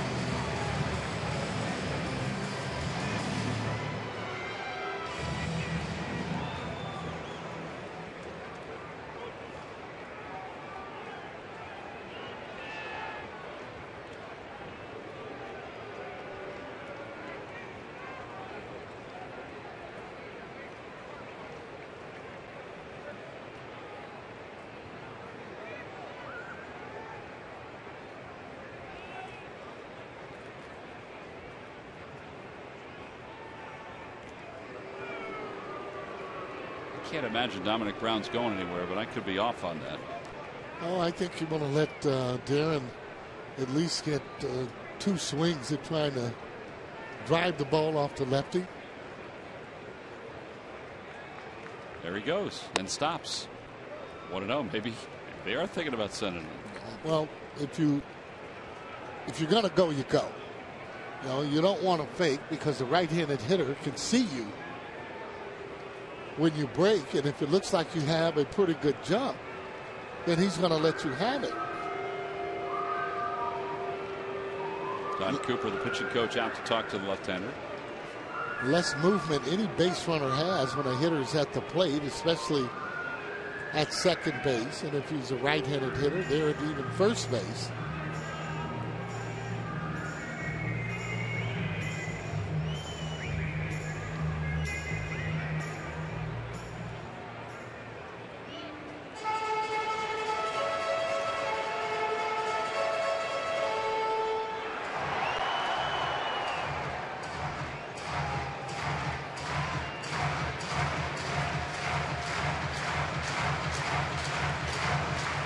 He's had a couple of long innings, 28 pitch inning in the first, and now this is the 27th pitch of this inning. He's behind 1-0 to Darren Ruff with Dominic Brown at first. On the outside corner, 1-1. Now that's been the pitch though for me. Darren might have to get a little bit closer there to the plate just to be able to, when that ball is thrown on the outside, to be able to handle it. You can see that he's open. Anything really middle in, unless it's too far in, he's been able to handle that pitch. Popped him up. And that's going to be back in the crowd. It's 1-2.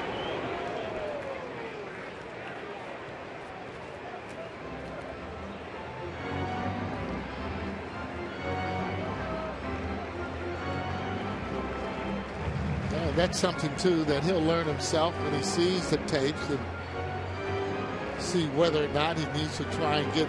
It doesn't have to be a whole lot, just maybe even be just a couple of inches or so that would allow him to see the outside pitch there a little bit better.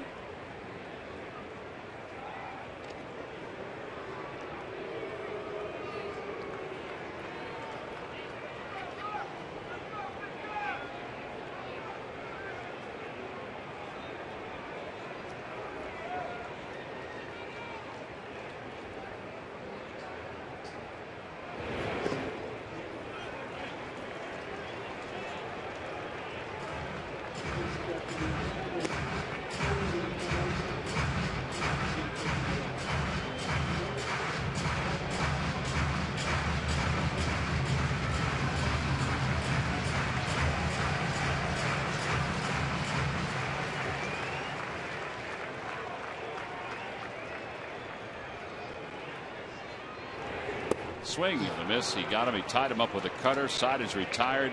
5 strikeouts for Quintana. It's a 30-pitch inning. The Phillies got 1 base runner during that 30-pitch inning. We've played 5. It's on to the 6th. The top of the order due up for the White Sox.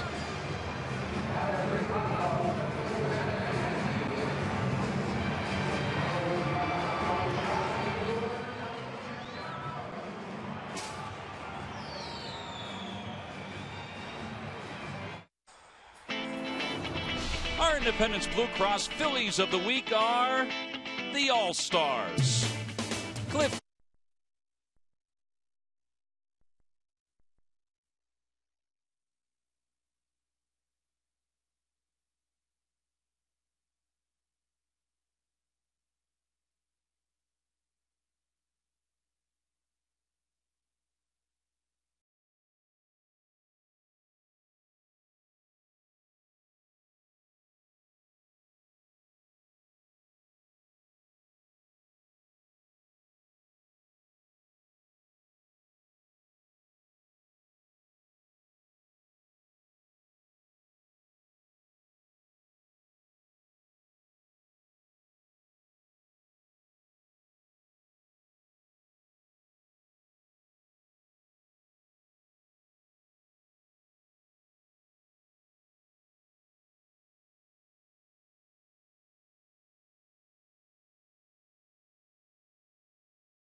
Cliff Lee behind double-digit wins and a dominating first half, very different from a year ago for the Phillies, has earned his 4th All-Star selection during a great career. Dominic Brown, who was voted 4th on the players' ballot, was also selected to the National League team for his first trip to the Midsummer Classic.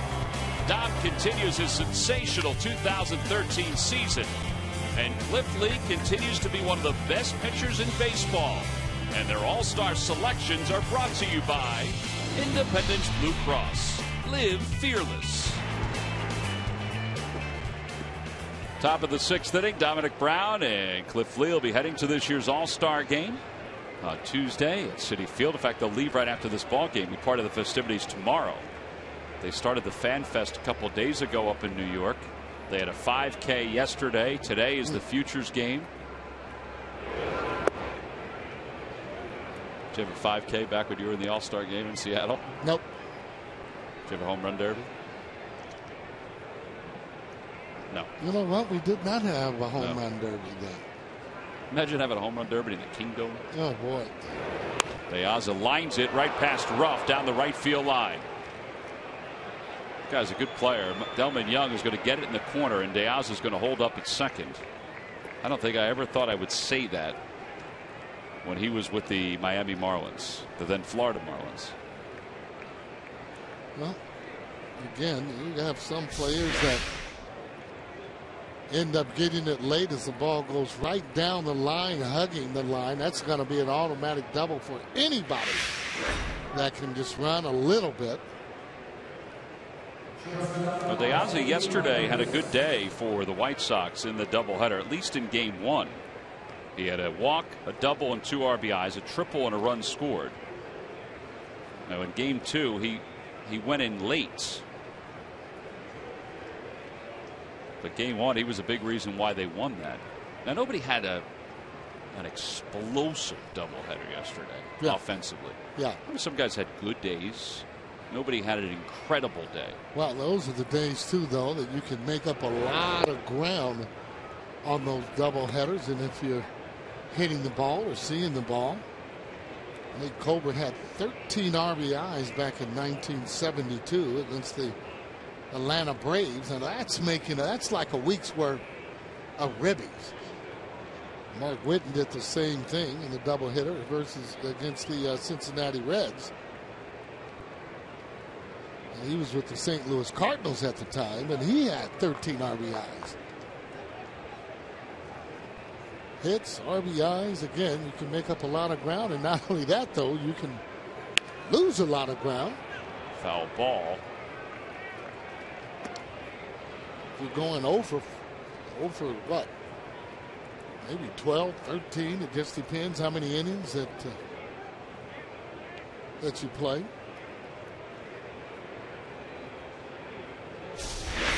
By the way, the Phillies did appeal to first base as whether De Aza missed first base or not. From there, it looked like he hit the inside corner of it. Yeah, that's exactly what he did. Hit the inside corner. They usually will have someone designated to be looking at the base runner when he's going around those bases. 2-1 to Alexei Ramirez. To get called out, however, you almost got to just blatantly miss the bag where everyone in the ballpark can see it. And it has happened. Opposite way, and a foul ball. He's way closer than I thought. Adrian Johnson, the first base umpire, turned and looked. Yeah, he hit it so hard it just didn't appear to be really slicing the way you see a right-handed batter hit the ball down the right field line.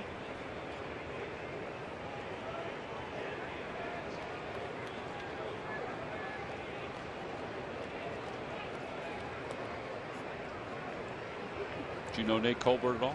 Oh, yeah. Doing very well. Man could hit. First base. Pretty big guy, especially back in that day. Change up, and it's another strikeout. First one since the third, but the sixth overall. What away here in the sixth. It's just a good pitch. Change up. He gets it in this spot here. Looks like a fastball, disappears. Nothing that the hitter can do.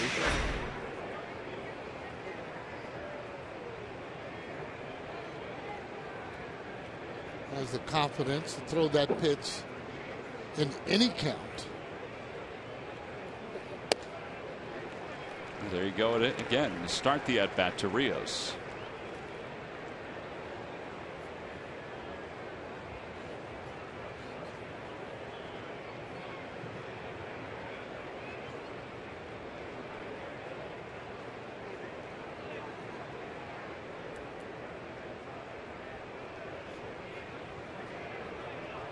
Now, even Rios, he doesn't move a lot, but he does kind of move subtly. And Lannon, who had one heck of a game last night, good pitch.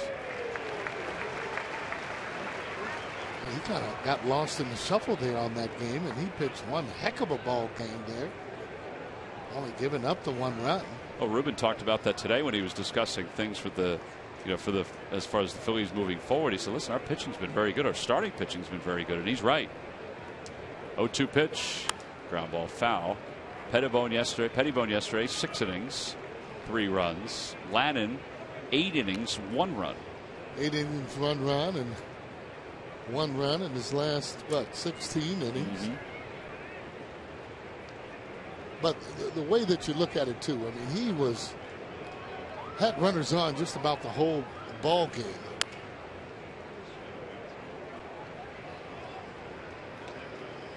Oh, it brings us to our cold hard facts, brought to you by Frost Brewed Coors Light about Lannon. He's thrown 8 or more innings in back-to-back starts for the first time since July 21st and 26th, 2007, when he was with the Nationals. 2009, excuse me.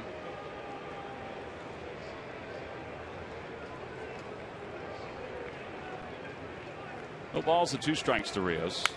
And a line drive caught by Utley. Can he get to the bag? He does. A double play, and the side is retired. That shouldn't happen, should it, Sarge? Not at all, there. You got to freeze on a line drive. You have nowhere to go. Got to start looking at those guys, defensive players, and you got to see exactly where they're actually playing to be safe.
Toyota takes you. Test drive one at your Toyota dealer. Toyota, let's go places.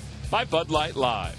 Summer is calling. And by Chevrolet. Visit your local dealer at ChevyDealer.com. Hazy, hot day here in Philadelphia. As we go to the bottom of the 6th inning, Phillies on top 3-0.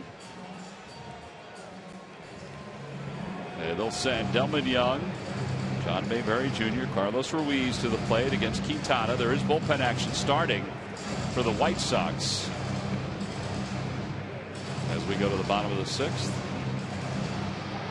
Matt Lindstrom, he's thrown a lot of pitches in the bullpen this weekend. Yeah. Has thrown a lot. Foul ball, and it's 0-1. So I saw you talking to the great Harold Baines today. What was that conversation about? Talking a little bit hitting, talking hats. He's another one that I'll send hats to throughout the year. And we're talking about, actually talked a lot about the base running and how there's not good base running in the league, evident of this last play. But he says that's been kind of going on the whole year. Harold Baines now part of that double hitting coach that they have going on. Does he enjoy being back in the game in that capacity? Oh, God, he loves it. He's been the first base coach over there for a while. Move goes back to Maryland at the end of the year. And what a terrific hitter, left-handed hitter he was for the Chicago White Sox. Finished with 384 home runs during his career.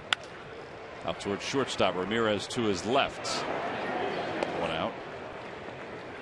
Boy, that's a lot of home runs. It's a lot of home runs. He wound up playing 22 years in the major leagues, 14 with the White Sox, 7 with the Orioles.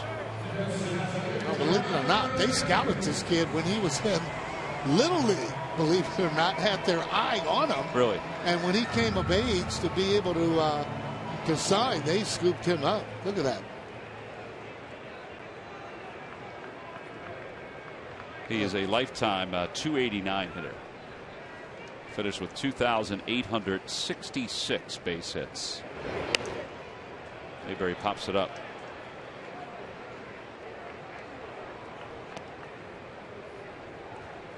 It shows you what a consistent player he was to be able to have that many home runs and then hit.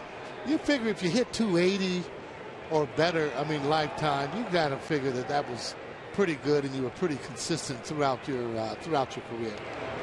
OPS is also a very big statistic that they use now, and his OPS was 820 for his career. That's pretty good, particularly for a guy that played for 22 years.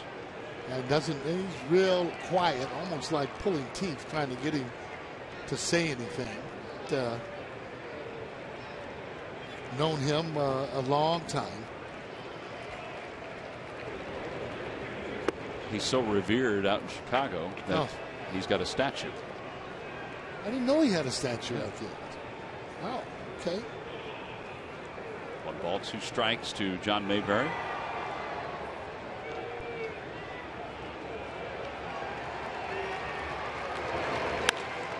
To center field, De Aza will make the one-handed catch, 2 away.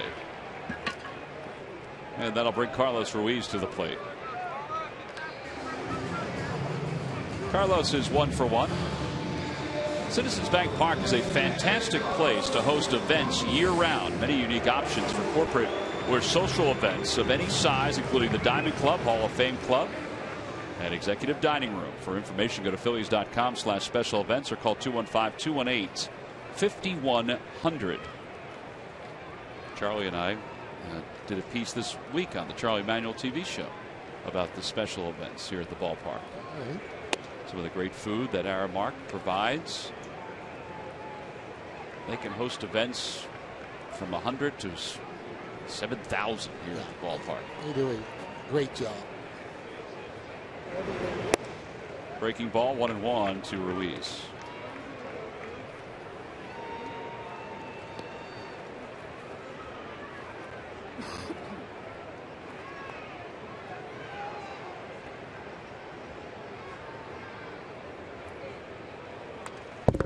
Okay, Ben's going to be out for whatever time, from either 4 or 6 weeks or whatever longer. If you're going to compete, you got to get a guy. You don't want to experiment. You want a guy that you can have, if they're out there, to come in that can at least be able to catch the ball, take some pressure off of the defense. You're experimenting with guys and young guys. You're going to go through growing pains, so you just got to get ready for it. Not going to be able to just come up here and just be in the minor leagues and all of a sudden you're going to be playing like you're an all-star. Ain't going to happen. It usually doesn't happen. Not to say that it can't, but you would like a guy that would be a little bit more established out in the outfield, maybe that have been in the league for a while, that can give you that good defensive play. Ruiz hits it to center field. De Aza is there. He'll wait. Side is retired. The question is, who will that person be, if indeed it is somebody from outside the organization? Only time will tell. In the All-Star break, 4 days of time to figure it out.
Well, time now for your local Honda dealers game summary. The White Sox 1 for 6 with runners in scoring position today. Good job by Cole Hamels. Jose Quintana's good-looking young pitcher. Phillies have hit him up for 3 earned runs this afternoon. 2 walks, 5 strikeouts. Dominic Brown, big 2-run double to get it started in the first inning. And Cole's been really good here this afternoon with no walks, 6 strikeouts, and he has knocked in a run.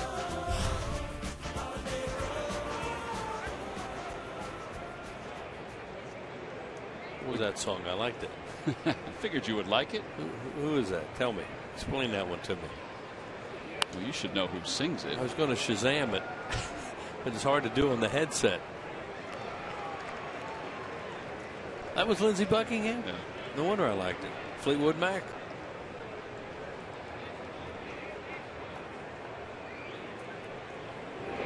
Curveball upstairs. 1 ball and 1 strike. Adam Dunn is 0 for 2. He is struck out looking. He's grounded back to the mound.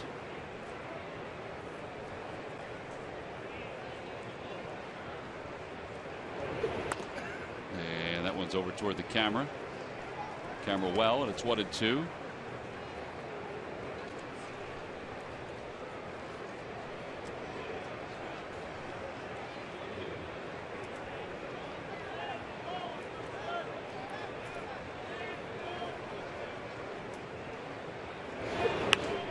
Fly ball out toward left field. Dominic Brown comes running in, still running in. He dives and it's off his glove. And Dunn's going to get to second base.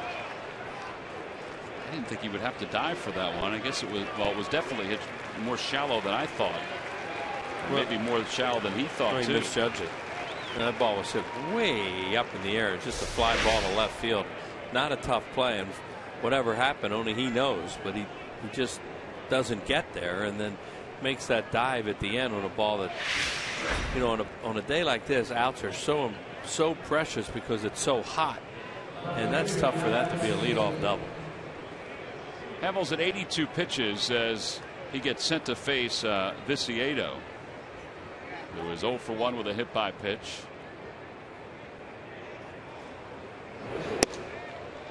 And it's up high, 1 ball and no strikes. Dunn took a big swing, but it still was offside. And you know, a lot of times he'll fool you with his big swing if he doesn't hit it, if he doesn't really drive it. But that thing was in the air forever. Off the hands, out toward left center field. Rollins is there. He can't get it. I shouldn't say he's there. He was in the neighborhood. And Dunn still at second base. Yeah, Dunn couldn't read it. Yeah, he couldn't read it. When Jimmy turned his back, he may have thought he was going to catch it or was in his glove. So they get a break there that he's still at second base. He has to be at third. In base running on that play, he has to get at least a quarter of the way off the back. Maybe not halfway, because if Jimmy catches, he could wheel and double in the second. But you can't be where he was, because then you're just stuck.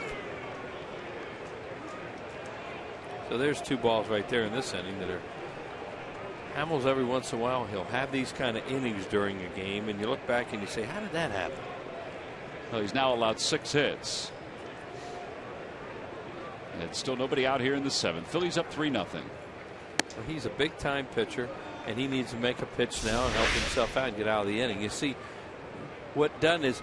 Now, my point about Rollins is he's screened right there, and he can't quite tell whether Jimmy catches that or not. He may have gone right into his uniform, too, from behind. So that's.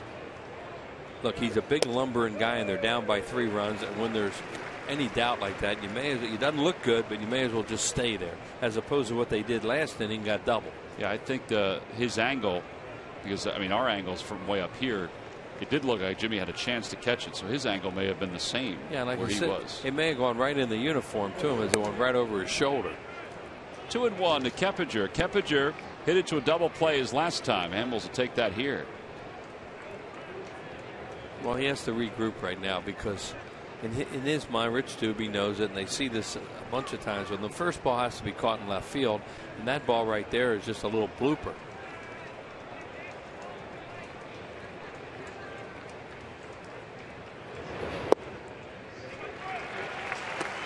And Hamels is more than capable of making pitches to get out of a jam without giving up a lot.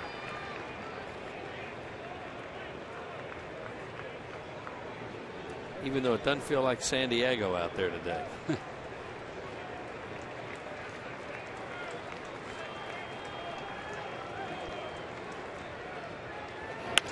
Out toward right center field. That's going to be in for a base hit. Mayberry will cut it off. Dunn is to third. They're trying to wave him home. And the throw comes into the cutoff man. It's an RBI single. So first and third. It's a 3-1 ball game. Keppinger has his first hit of the day, his 25th RBI of the year. And again, still nobody out with Fegley coming up. It's a nice job by Keppinger. He's a good player. And he gets a fastball look like right in the middle of the plate, and luckily that isn't an extra base hit. Dunn, they weren't sure about him scoring on that play, so Viciedo's coming around second base tippy-toeing to make sure he doesn't run up his back if they stop him at third. Well, they're going to get the bullpen up now for the Phillies with nobody out here in the seventh. The lead is at 2. Looked like Hamels was just sailing in this game, breezing along, and then here we go.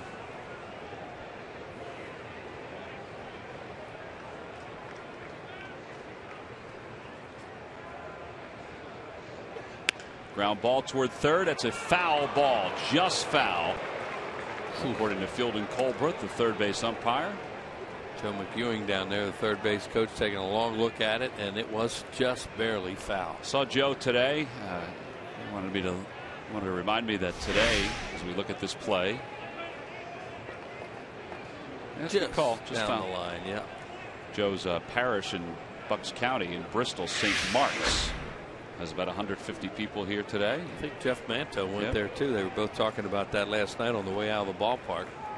Two good guys from this area and coaches with the White Sox. Manto on the bench and Joe down there at third. Change up 0-2. All right, he had 2 strikes against Keppinger. Now he's 0-2 to Fegley. Yeah, and in Keppinger's case, it was 2-1 that went to 2-2. Now he's 0-2. And can do some things maybe, or has the potential to do some things here with Fegley.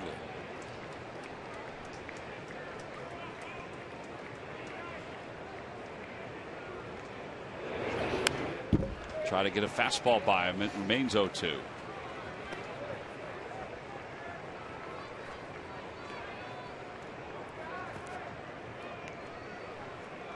J.C. Ramirez in the bullpen.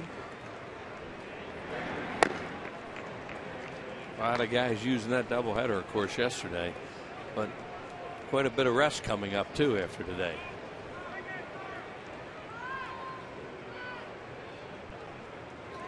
Swing and a miss. He got him for the first out, 7th strikeout. There's that changeup. Fegley hadn't seen him before, and he got him to chase. So 1 out. Morel's coming to the plate. Hadn't seen him before today. That's big. That was the whole point about getting ahead in the count. Nice job by Carlos Ruiz to get down there and not try to catch it. I was talking to Mick about that this morning. He said one of the problems he thinks Carlos has been having lately is reaching for balls and trying to catch them, because he's got a lot of young pitchers out there that are inexperienced and they're throwing balls in the dirt that aren't consistent.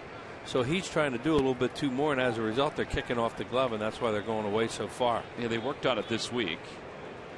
So it's just a matter of doing what he did right there and let it come to you. Says they talked about it, and you said worked on it, and they continue to talk about it. So that's one of the reasons why he got hit up under the mask yesterday, is because of lunging and reaching, and his head came up when that normally wouldn't happen. All makes sense.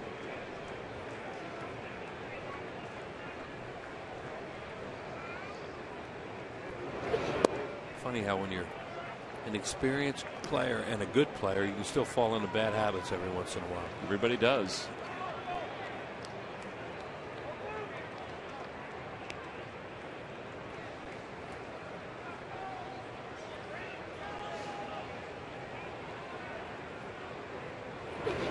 Ground ball to third. This could be 2. Young to second for 1. Utley over to first in time. An around the horn 5-4-3 double play. Great job all the way around. The White Sox do get a run. However, Hamels leaves one in scoring position. It's time to stretch here at Citizens Bank Park. And no better way to stretch than on the heels of a double play.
pitcher. We've been talking about it a lot.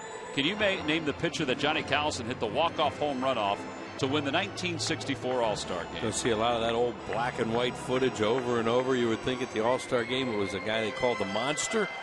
Dick Raditz of the Boston Red Sox, a right-hander. That is the correct answer. There's been a lot talked about that because the All-Star game, of course, will be in Queens for the first time since '64 this Tuesday at Citi Field. The Futures game's going on right now. Yeah, and that game was at Shea, of course. I think was that the first year of Shea, '64. Yeah. So it was Crystal. Yeah. It was what was the mid-season? How did they talk about it in the article that Steve Wolf wrote? Pristine, I think. Pristine, Shea Stadium. Yeah. It's hard to think of that. Yeah.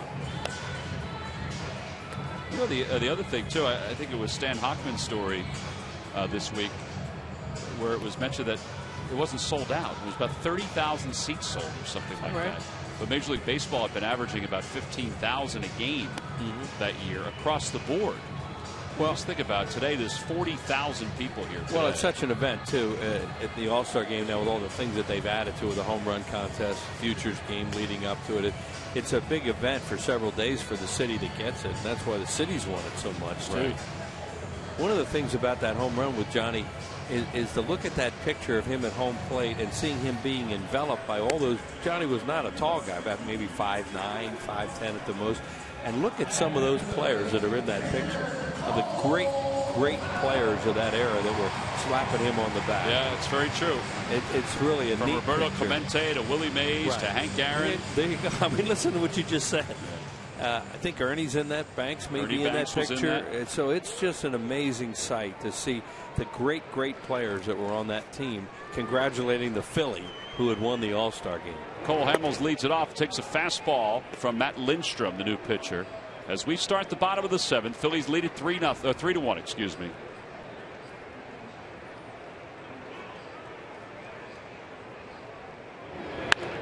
Ooh, Hamels rips the fastball inside the bag down the right field line. I think he may have gone to a little lighter bat for this at bat against Lindstrom. He's got his first double of the year.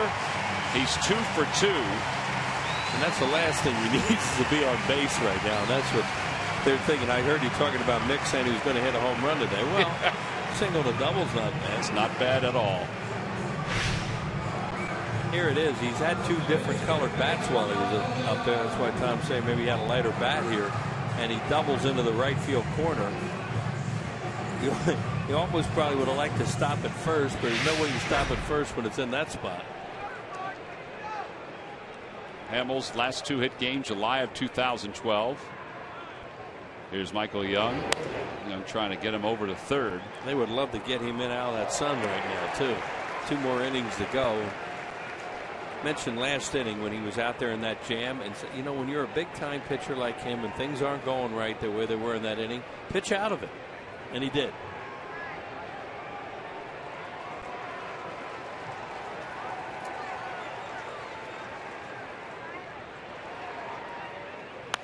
Michael again tries to go to that right side. 0-2. Think about it, it may not always work, but he always tries to play the game the right way. Phillies have gotten Michael Young, obviously not in the prime of his career, but he's a pleasure to watch day in and day out. I said to him today, I said, does it ever get old having a game-winning hit like that? He looked at me with a smile. He said, no, it never gets old. No, they take that with them when they retire. Wishing those moments to come back. He's still trying to do it. Or if a guy throwing bullets out there too.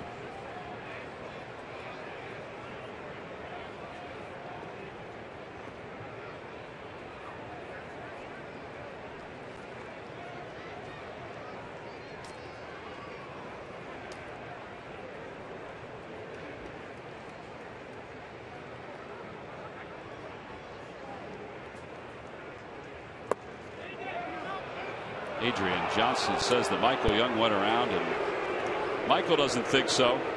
I'm not sure if anybody else does either. These lucky fans are today's Citizens 7. They will receive a prize pack courtesy of Citizens Bank. Citizens Bank with the most 7-day branches in the Philadelphia area. To find a branch near you, visit citizensbank.com. Robin Ventura is going to make a pitching change with Utley coming up. They'll bring in the left-hander Veal. 1 out here in the 7th. It is our first AT&T call to the bullpen. Phillies have a base runner at second base with 1 away. They lead it by 2 over the White Sox.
It's a big part of it. But before the ball game, another part of the story, the Phillies will recognize Brad Lidge, who will officially retire as a Philadelphia Philly. Every fan coming to the ball game that night, compliments of Toyota, will receive the Brad Lidge photo print. Again, it's compliments of Toyota. What are your tickets now? Go to Phillies.com. I think what you're going to see today with the bullpens is what's going on right now. Talking to Charlie this morning, so many guys were used yesterday. There you see the numbers on Donnie Veal, who's in both games. They're looking more, I think, both teams at situations where they're going to use a pitcher for a hitter or two, as opposed to thinking, oh, I got innings out of them, because so many guys have been used. And then each manager probably has a pitcher, or they hope they do, that they can get a couple innings out of if they need that, and they just don't want to get into that situation again. I'd have to go to a starter if it came to that. And it has happened before. Sure. Day before the All-Star break, where teams have used a starter. Right. They don't want to do that, but if there's ever a day to do it, today would be that day. Chase Utley has walked. He's grounded out. He's also popped out to short. But he takes a strike. It's 0-1 from Veal. Probably the guy that would be the most logical for the Phillies, and we don't want to get there, would be Kendrick. Right. I would agree with you on that. They have not set the rotation for after the All-Star break. There is Kyle out in the bullpen. Right, and that's why he's out there. I should say they have set it. Kendrick will pitch Friday and Hamels on Saturday. Okay.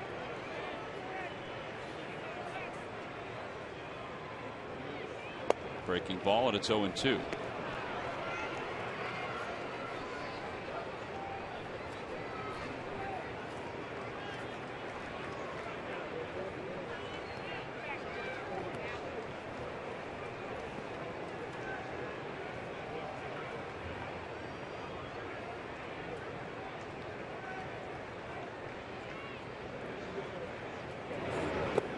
Waves and a slider. It's in the dirt. First base is unoccupied, so they have to throw.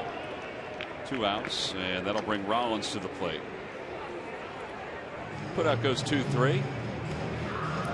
And Rollins 1 for 3.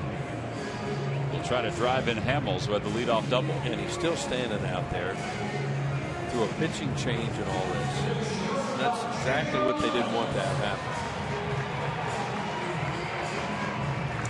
Nate Jones and Ramon Troncoso throwing in the pen for the White Sox. Yeah.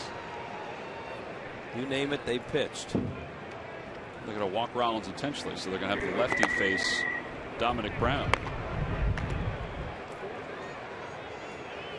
Oh, they're really working the situations here. Well, they may as well. They have 6 outs to go, and they're already down by 2. and they know that there's a tendency for these two teams to play extra inning games. That's seemed to have developed here this weekend. There's Jones and Troncoso. Now Troncoso looks like he's going to walk away.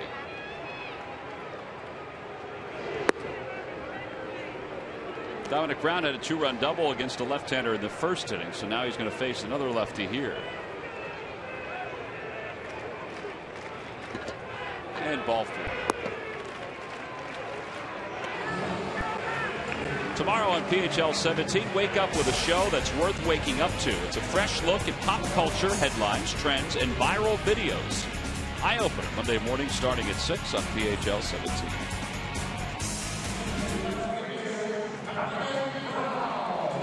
Dominic Brown is 1 for 2, a 2-run double, and a walk. Walked his last time up.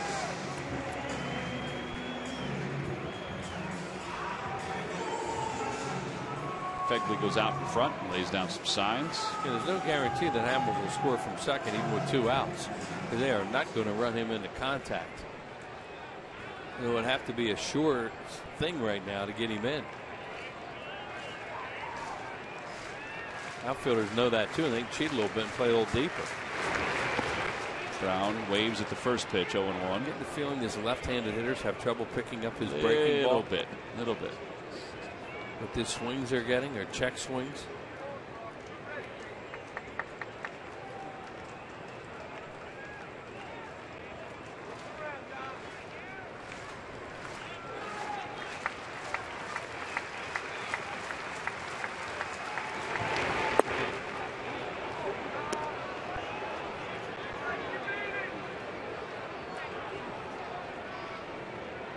Get some fastball too to throw that breaking ball off.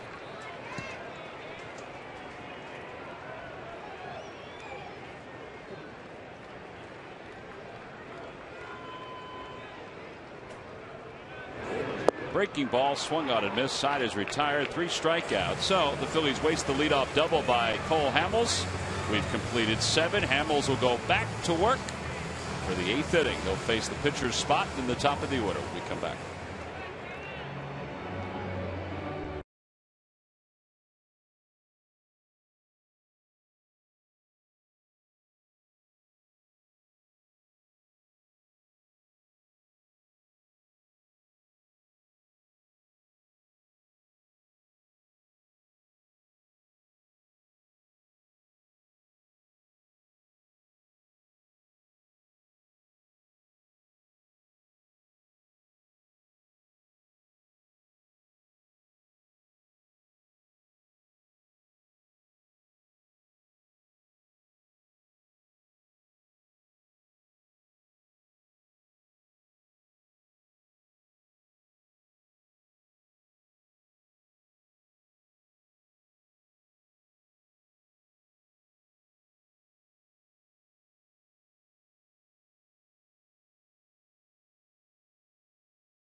Your local dealer today, and by WB Mason. You can't go wrong when you buy right. Also by Mazda. We believe if it's not worth driving, it's not worth building.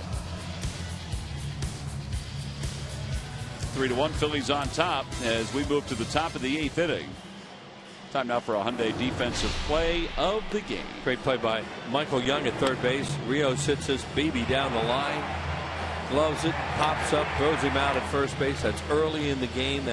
Nice out for Cole Hamels to get settled into a good groove there. Another look at it. Has to jump up right away.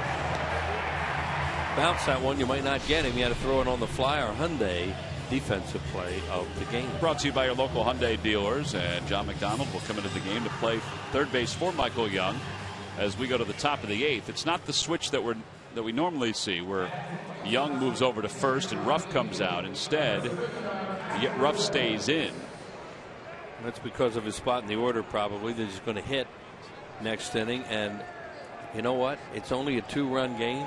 And as we mentioned, there's been an extra inning history here. So that's probably what they would say they're doing at this time.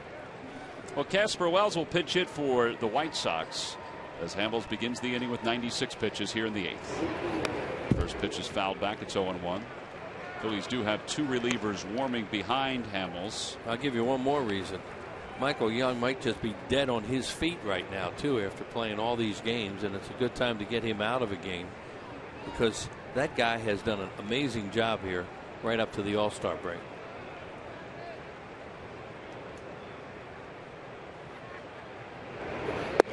Inside, 1-1. I also think that Charlie Manuel has seen Ruff a little bit more at first base these last few games and has noticed that he's handled it well defensively. He feels like the late inning defense of McDonald at third and Young at first is a better defensive setup as Young gets tested right away. Well, we're going to find out in the game when Ruff's time isn't coming up right away how they feel about it. So one out. That guy at third base. How about the plays he made at shortstop last night? Well, I asked him about the quick release, and he said something kind of interesting. He said, well, when I was a kid, there was this show on called The Baseball Bunch. And Ozzie Smith used to be on it. Ozzie Smith showed us kids how to learn how to play the infield. You get in front of a wall, and you basically throw a ball in front of the wall, and you get rid of it really quick. Boom, boom, boom, boom, boom. And as Diaza pulls that one down the right field line, fair or foul, it is a fair ball, home run. A solo shot. It's a 1-run game. Diaza's pulling the ball in this series and causing some damage down that right field line. Sure is. Pretty good toss as that ball comes back into the infield. Well, right away, we were talking about it. The game gets closer, unfortunately. Looks like a fastball. And it's down the middle a little bit, maybe a little bit middle in, just dropped the head on it and kept it fair, too. That was the thing about how he kept it fair. Just inside the pole. Now Ramirez, who is 1 for 3. And he hits one out toward McDonald. Watch the quick release. In time, 2 outs. So that's where he first learned that quick release. He said then they would have contests in the neighborhood to see who could get rid of the ball fastest, who could catch it and get rid of it fastest. He said, I think that's just where I learned it, and I've refined it as I've gotten older. And he said, let's face it, at this point, I need to be that quick in order to stay out there. And Ryan Sandberg said today, he said it's just who he is. He said it's the reason he's still playing. Right, exactly. Not because he's never been an offensive player. And who's to say Michael Young doesn't make those 2 plays in this inning? Oh, yeah, those were somewhat routine. The second one was a little more difficult. But they're over, and there's 2 outs. No balls, 1 strike to Rios. 0-2. Trying to get Hamels through the 8th inning now. Bastardo up. Papelbon is available this afternoon.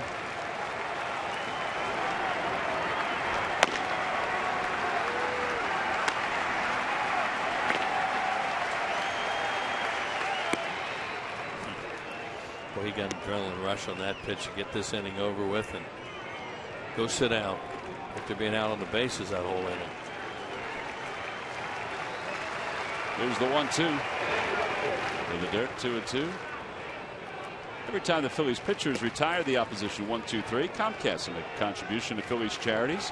Phillies baseball is brought to you by Xfinity, your home for the most live sports, giving you all your favorite sports all year long.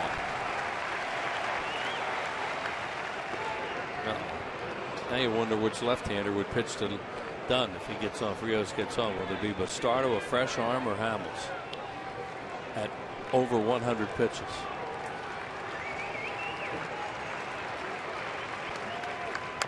Dribbler to the left of the mound. Maybe they don't have to worry about it. Hamels flips to first. Rios doesn't run at all, so it's an easy play.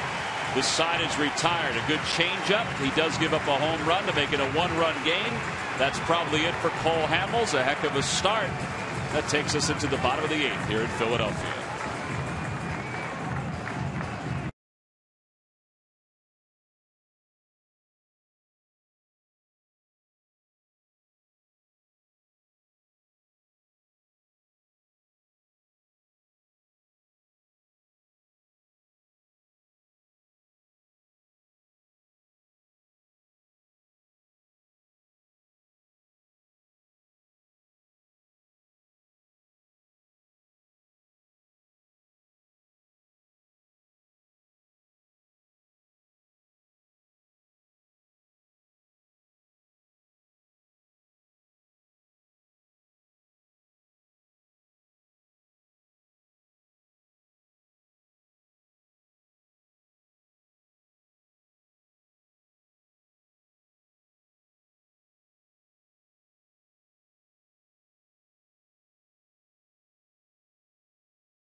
Been the way the first 2 games. Now game 3 here in the bottom of the 8th inning.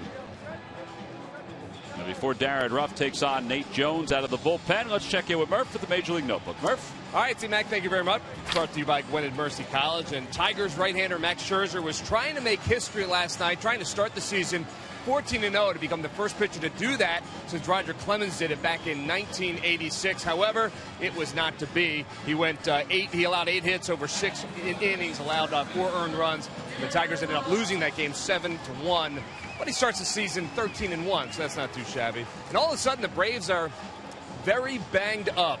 Freddie Freeman joins a long list of Atlanta Braves who are hurting right now. And in fact, Freeman will not be able to play in the All-Star break because of a strained thumb that he suffered yesterday. He joins both Uptons and Jason Hayward, who are also on Atlanta's bench. In fact, B.J.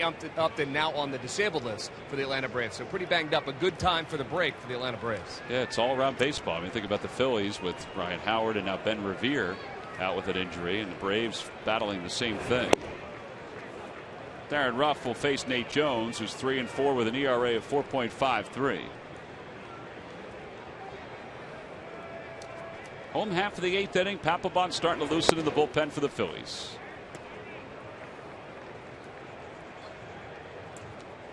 There's Papelbon getting a little rosin on that hand, dry it up a little bit. Phillies would like to give him another run, make it a little easier in the 9th.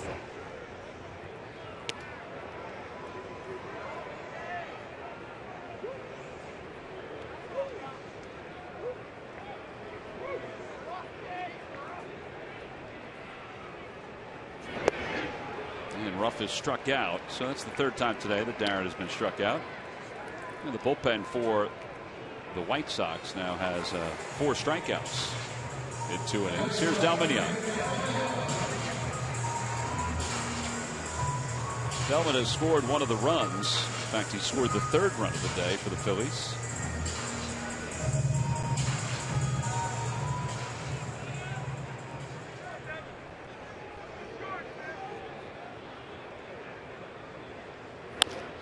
Out toward the middle, to his left to Ramirez.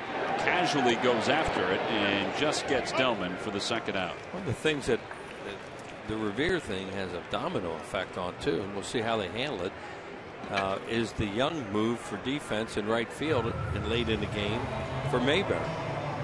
And whether or not they would put Nix out there, he's their other option, or whether they leave Delmon Young in the game. So not only do you lose Ben Revere, you also lose that late inning defense move.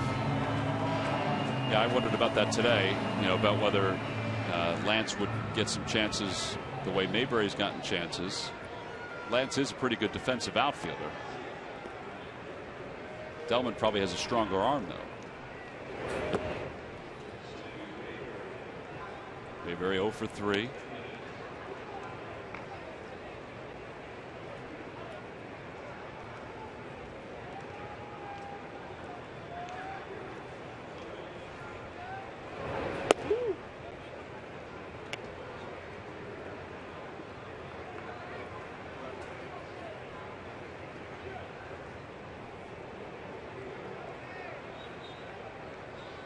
One of the keys of the game today was to play 8.5.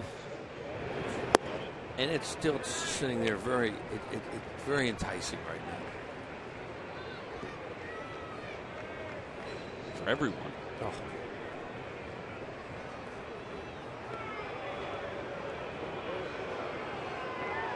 White Sox would like to play more.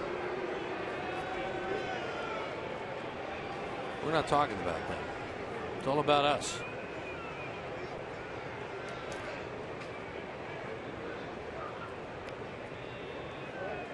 What's Jones's job right now? Keep it to 1 run.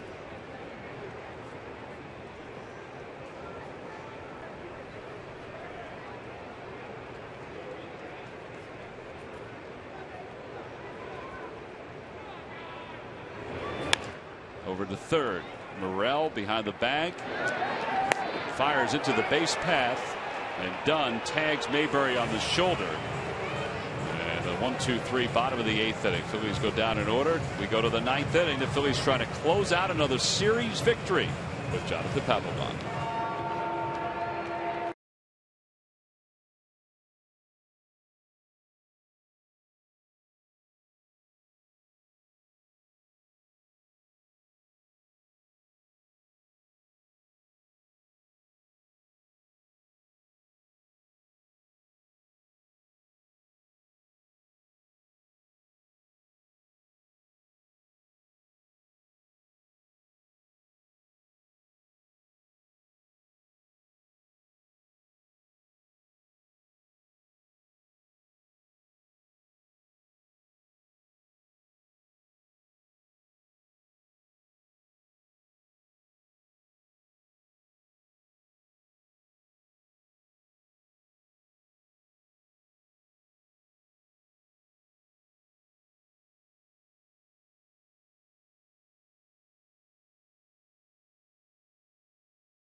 Beyond the numbers to break down Cole Hamels' start and everything happening in the world of baseball. That's next to the Phillies postgame show, live from Sugar House Casino.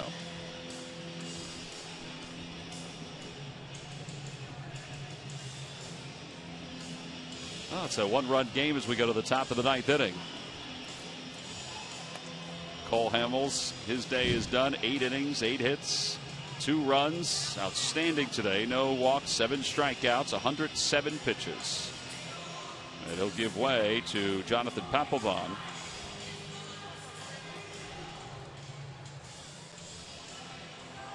Papelbon 32 strikeouts and 37 2/3. I mentioned the other day that he reached 20 saves again. He has 20 or more saves in each of the last 8 years. Longest active streak in the majors and tied for the 8th longest in MLB history. And he delivers low to Adam Dunn, 1-0. His numbers against Papelbon: 0 for 3, a couple strikeouts.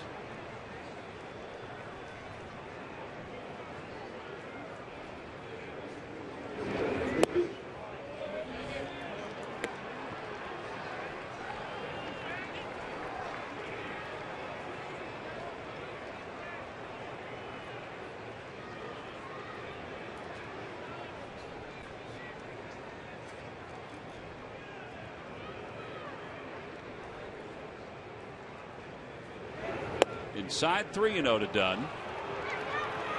You figure Dunn's going to take a strike. Viciedo is on deck. Yeah, and they have a full bench to run for him too if he gets on. Takata, who played last night, could really run. Beckham's a good runner.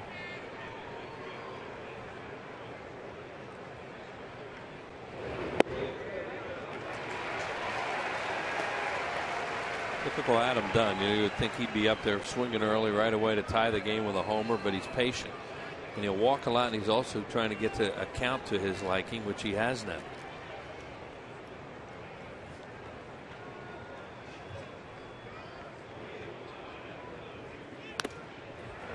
Knocked the mask off Ruiz. It's full 3-2, and he picks the mask up. That thing they say about Dunn, he's such a nice guy, too. Many players will go over and do that. Carlos keeps discarding those sunglasses. Just threw them aside again. Papelbon fastball and an Adam Dunn swing. That had to be some jar. Papelbon trying to keep his arms dry.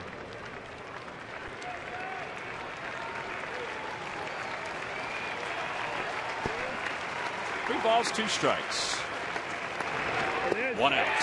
Splitter toward the outer half. Phillies are 2 outs away from winning another series. Somebody ready for 4-5 fastballs and then throws a 3-2 split. It's a gutsy pitch. And really surprised Adam Dunn with it. There it is, a split. It's a strike for a long time, and that's the whole key to it. And then when he swings at it, it's not a strike anymore. Now Dion Viciedo, who is 1 for 2. He was hit by a pitch in the 5th. It's a really good job by Cole Hamels on a smoking hot afternoon like this too, to get them to the 9th inning where they haven't used any pitchers except their closer now. Think about what Cole's done his last 3 starts now, Wheels. It's 4 runs in 23 innings of work. Well, he's had great stuff all year, and it's starting to put it together now that he's getting deeper into games. Over toward third. John McDonald, can't get to it. He was over toward the line. Right. So Viciedo's aboard with a 1-out single. Yeah, they're cheating towards the line a little bit in a 1-run game, and now they'll run for Viciedo also.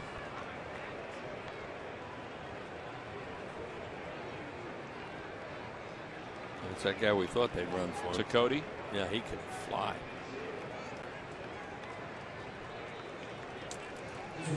So Keppinger will come up.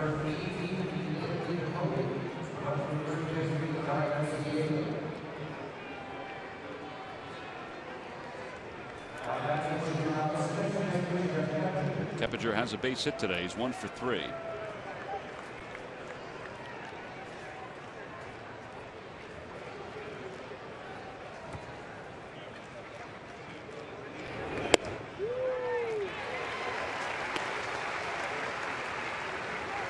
Cody, not a base stealer. He doesn't even play that often. He's only been here for 11 games, and he's 0 for 2 in attempts. They could be at back end of hitting runs too. Who knows? Running on the count.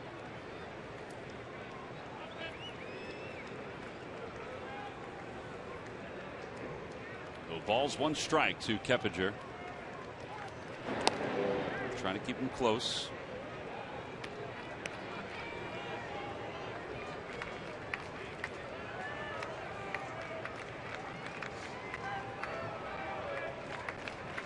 Still going to stay on the line with McDonald at third base to take the extra base hit away and leave the hole open.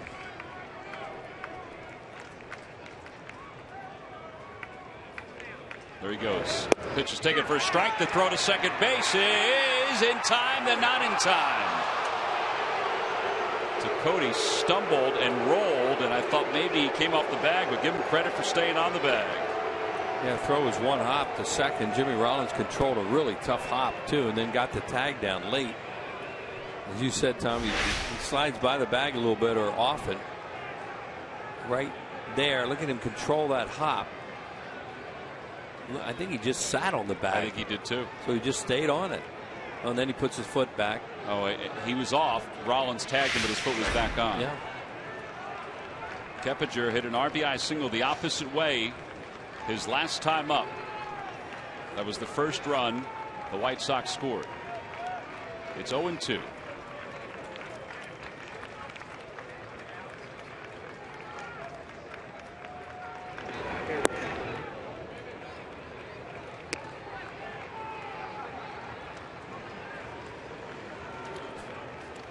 With the early 3-0 lead now, hanging on.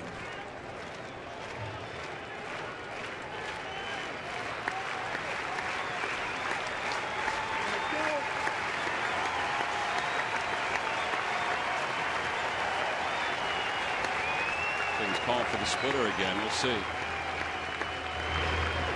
Nope, it's a fastball.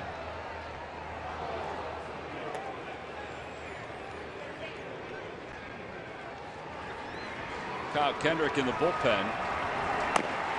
They may have held him back on his side day, and he's using that right now. But if they need him, he'll come in if for some reason the White Sox tie it.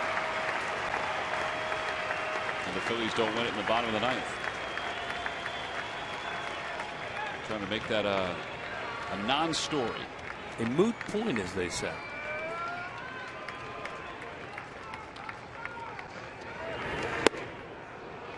Trying to stay with our key to the game to play 8.5 innings today.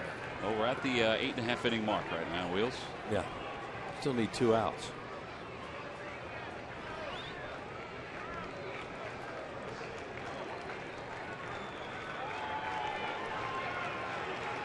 Cody, who came on a pinch run for Viciedo, is at second base.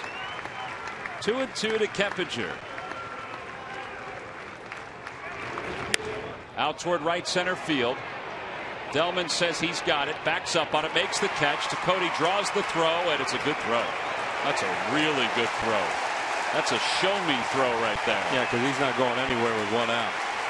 But we talked about whether he would be in the outfield or not after the domino effect from Ben's injury, and the answer in this game in the 9th inning is yes. Shallow fly ball, only 1 out. You're not going to tag and try to go to third, obviously. And what you want to do there as a right fielder is make sure this baby is either cut offable or right on the back. And it was the latter.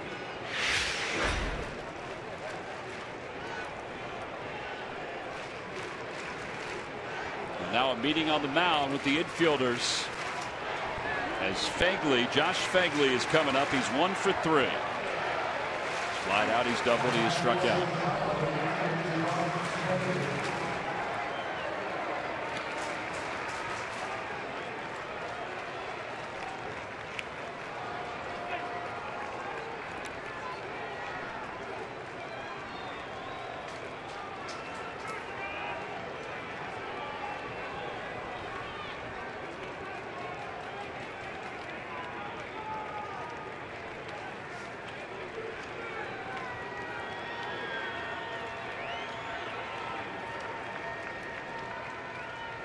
Fastball for strike 1.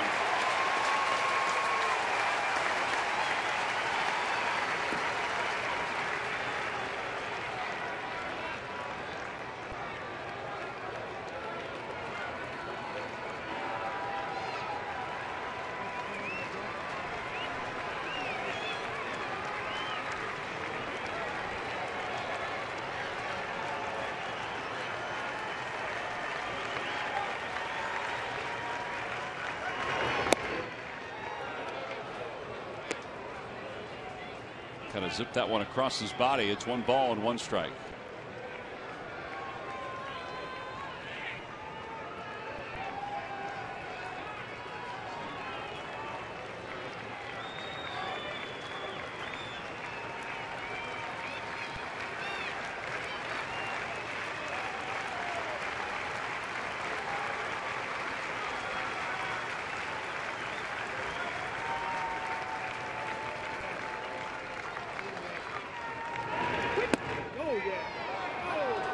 Wide, 3 straight fastballs. It's now 2-1 to Fegley.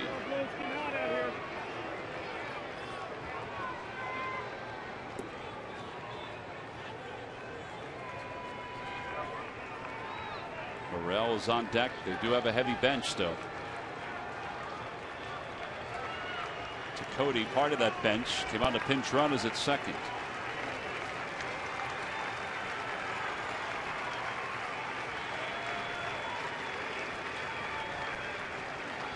And now time is called. Talking about Beckham as a potential pinch runner. We're just thinking he's probably not even available today. I don't know if he's available or not. The way he went out of that game last night with that leg injury. Gillespie has a bat and he's on the stairs in the dugout. Right, because he's a one left-handed hitter left. Beckham's a right-hander. I was thinking about a runner more than anything, and Cody's was the obvious choice.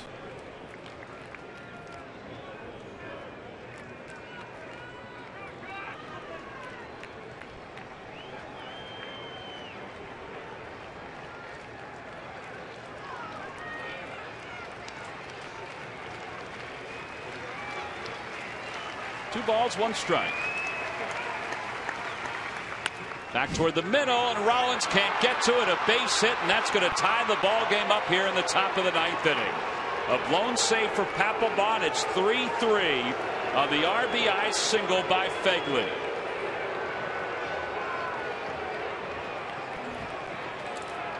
And that'll bring Morel up. And that stolen base, big time for these guys. Rollins was shaded over toward the hole. There was no chance for him to get that one. And Phegley's a good-looking young player. He a chance to help them.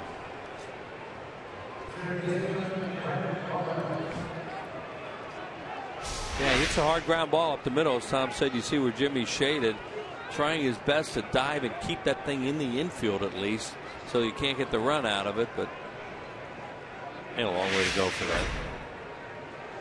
So now Morel, who's 1 for 3. And he takes upstairs.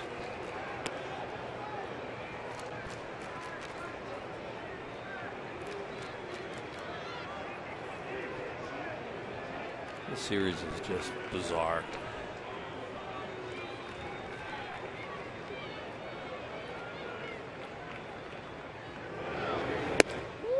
No decision now for the starters. Should both pitch well here today, especially Hamill. Absolutely. It's a shame. Yeah.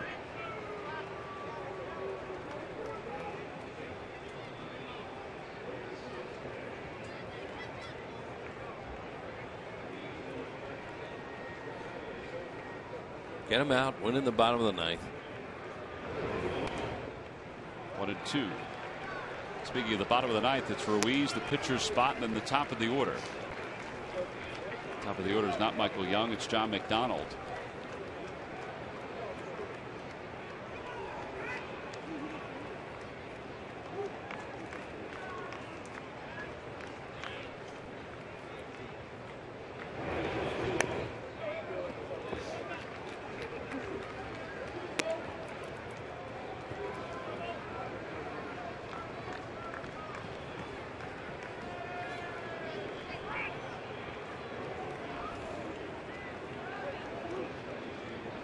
The Phillies spent half the season being a pitch or two away from 500. That kind of year. Foul tip, side is retired, but Papelbon blows the save, and it's a 3-3 game. Well, he's hearing it as he walks off the field. He allows the tying run to score. Now we go to the bottom of the ninth inning. The Phillies and the White Sox. What's new? They're tied.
And the Phillies will try to win it here in their final at bat. They'll send Carlos Ruiz to the plate. Cody, who scored the tying run, will stay in the game. He'll play center field. De Aza moves from center field to left field. And the new pitcher is right-hander Nate Jones. Or I should say the pitcher is right-hander Nate Jones. It was in the game in the 8th inning. I have it written down there. Jones, 8th inning, 1, 2, 3. I thought so. You got me. I started looking down like, what I miss here?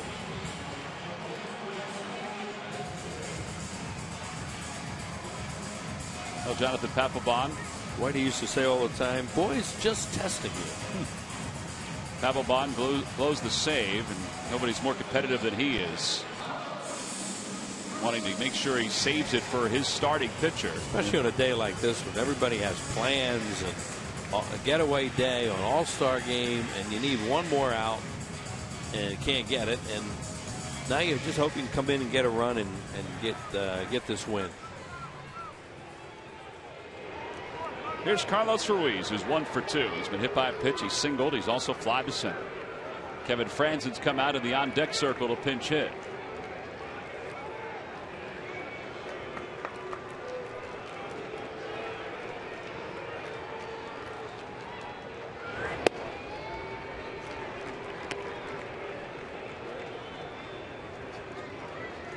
Toyota Major League Scoreboard. The Nationals have taken the lead over the Marlins. They had a rally going with 2 outs, and they're going to add to their lead right now. It's now 4-2. Bill Welke has put Ruiz in the hole. No balls and 2 strikes.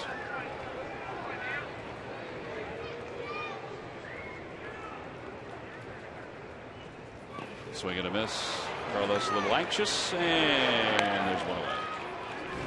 2-3 on the putout, and that'll bring Franzen to the plate.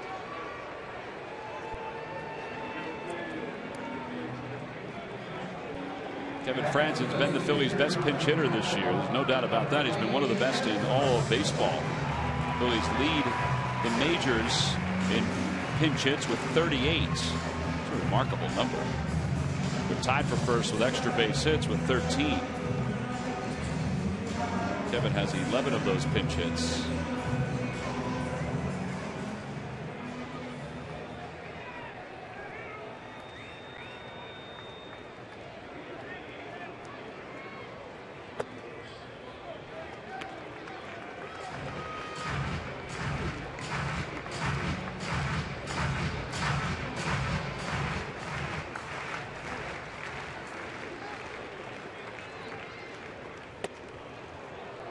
And Franzen can't catch up. 1-1. He's got a pretty good weapon for them. You figure how much he pitched yesterday, out for his 2nd inning today, throwing this hard.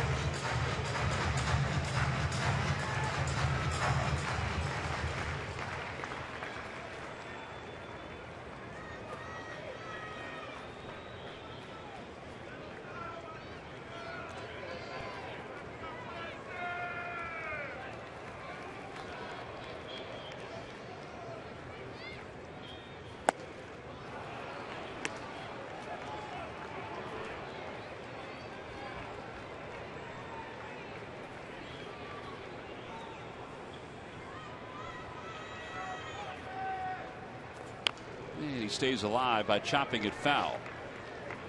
Well, game 1 yesterday went 11 innings. Game 2 went 13 innings. We're at the bottom of the 9th inning. The Phillies still have a chance to win it in their final at bat.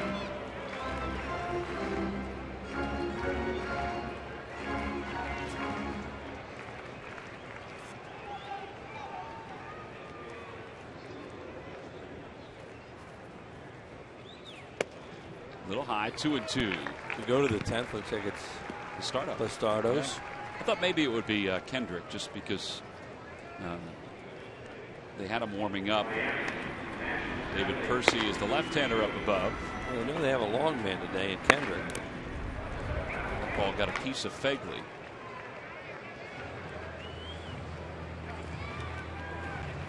Yeah, that just got their big hit. Wound up the game last night at second base.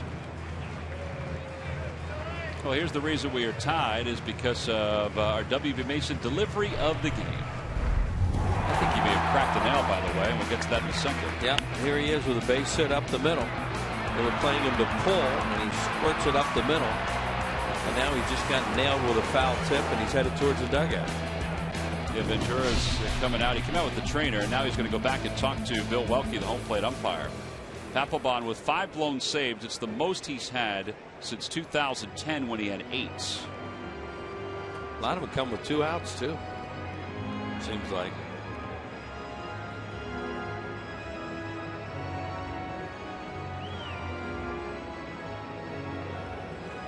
Fegley saw something almost immediately. It must be something with his nail. Maybe it's just his hand, but you know, a lot of times catchers get hit on the nail and it immediately breaks the nail. Sure. And you can't really continue because it starts to swell up almost immediately. He definitely got hit on the meat hand. Oh yeah. Look where his hand was. I think it was the thumb. His hand was just peeking out a little bit from behind his thigh. He was trying to protect it back there, and darn if the ball doesn't hit it. Oh no, it didn't hit the nail. Look at the knuckle, how swollen it is already. And he got hit on the hand. You watch that replay again, you can see his hand. I think he even had it closed, didn't he? I don't know if he had it closed, maybe partially. Because they tried, a lot of them try to make a fist. So Flowers will come in.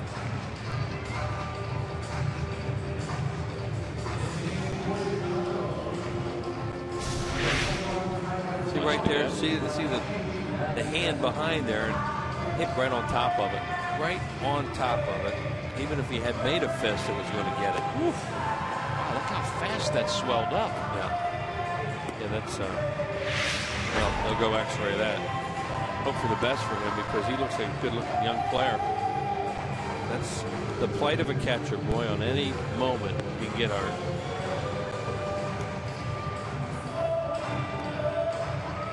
So Flowers will come in. He's just loosening up that arm.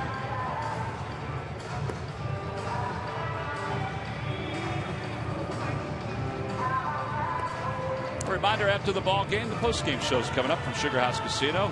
Larry Boa, Mike Missinelli are going to go behind the numbers to break down this one. Well, if they're going to talk about the whole series, they're going to have a lot to talk about. A lot of innings to discuss. That's coming up next on the Phillies post-game show, live from Sugar House Casino. Marty Bystrom, by the way, is here too, so he'll be conducting some interviews possibly. We certainly hope that we don't pile on to the innings they have to discuss. They have enough. Wheels, we're always looking to give them some material. They have plenty of material. And you know, Bo, after all that's happened in the last 3 games,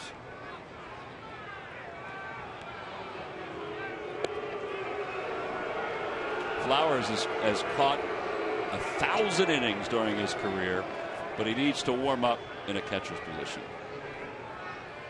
Let's get those legs stretched out. okay.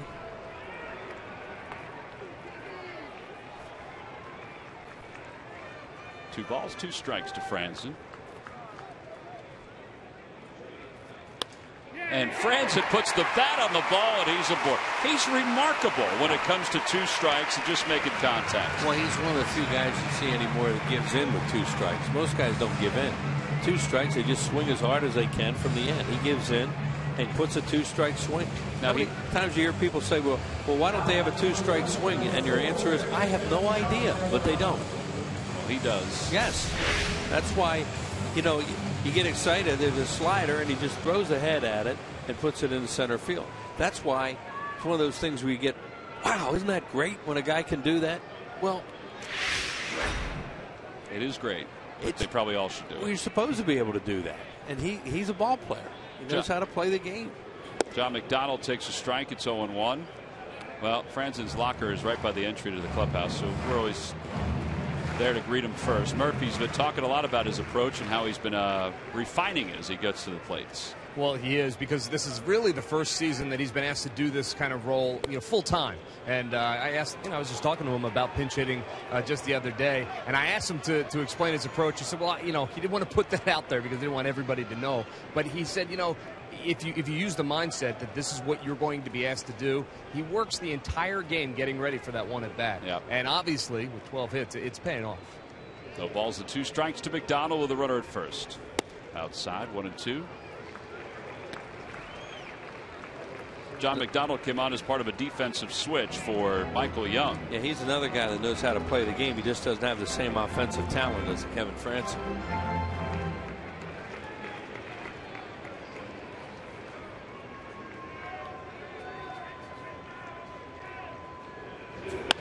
Shoots that one towards second. That might be two. Keppinger to second for one. Ramirez's turn is in time. A 4-6-3 double play.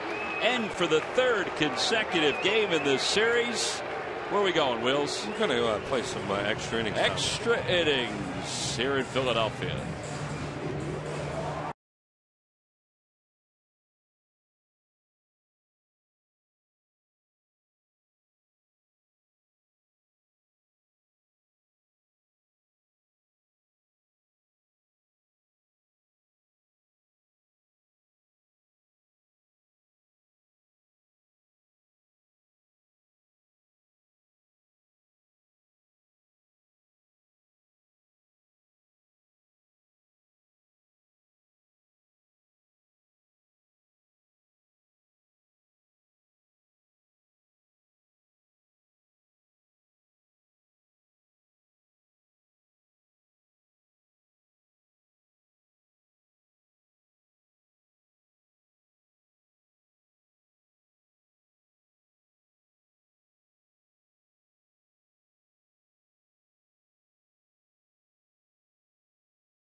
Keys to today's ball game. And how close was it? Your Nissan keys to the game. Wills, we're not talking about close. We're talking about nailing them.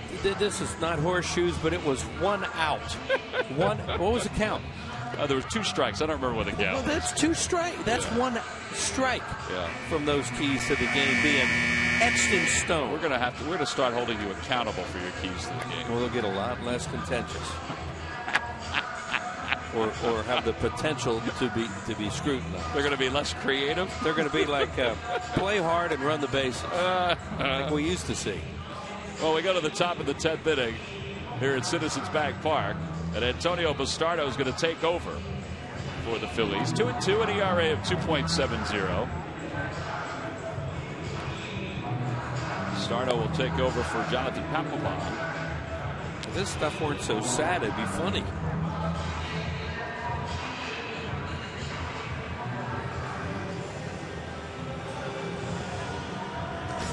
Well, there you go, Wheels. Extra inning records.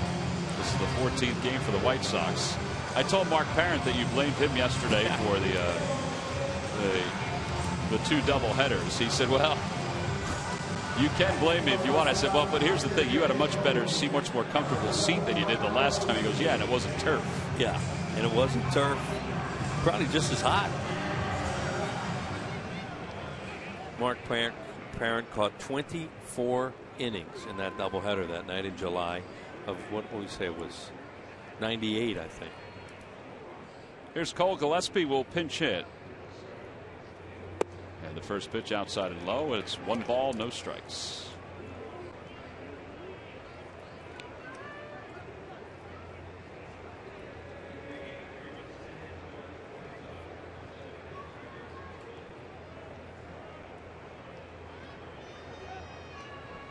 Gillespie overall a .249 hitter with 7 home runs and 23 RBIs. And that one's over, 1-1. The starter needs to get him out and get him in. You have Utley, Rollins, Brown, Ruff. The heart of your order coming up in the 10th inning. So get him out and come in and win the game.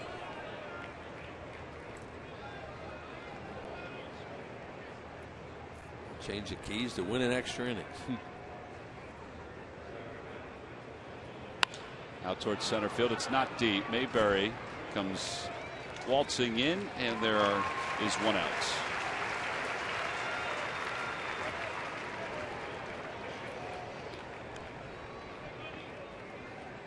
And here comes De Aza, who hit a home run in the 8th inning.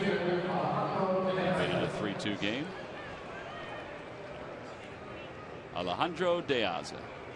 Yeah, that's a big home run he hit. Got them to within 1 where they could do some things in the ninth inning, like steal a base and then score the 2-out run.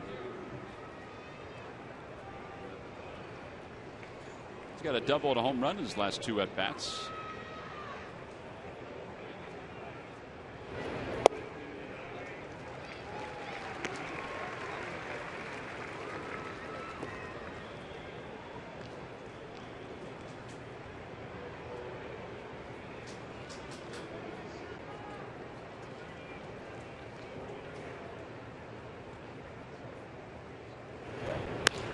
Right side, Utley quickly to his left, bobbles, and that'll be an error.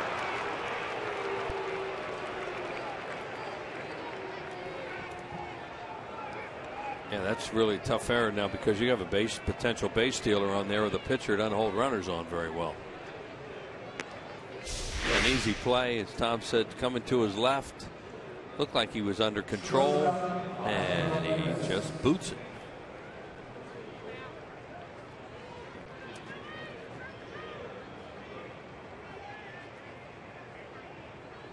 Right off the thumb of that glove. Ramirez will be the batter. Ramirez with De Aza at first. He will try to keep him close. Yeah, they'll call throwovers from the bench, but basically once he starts to deliver the ball to the plate, and if they read it, it's like a track meet. Chase now has 4 errors in his last 3 games. So he's 11 errors on the year. Give Ramirez credit. He took a pitch there and gave him a chance to run. That's all you can ask for a guy in a base stealing situation like that.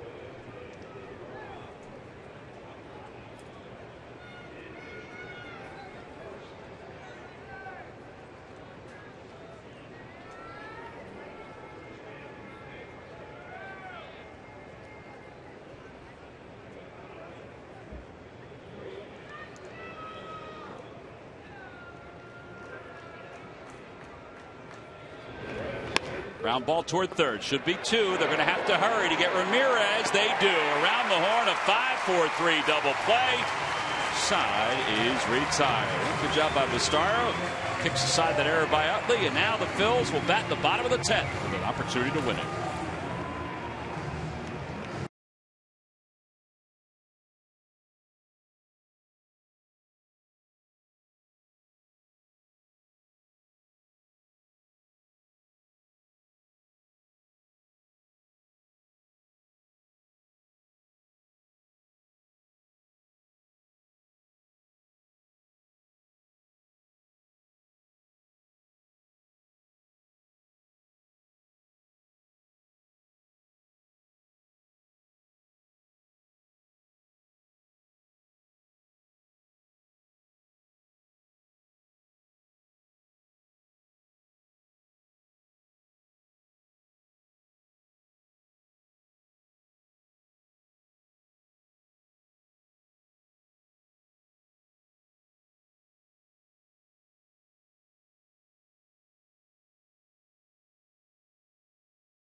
Here we are in game 3 in the bottom of the 10th inning.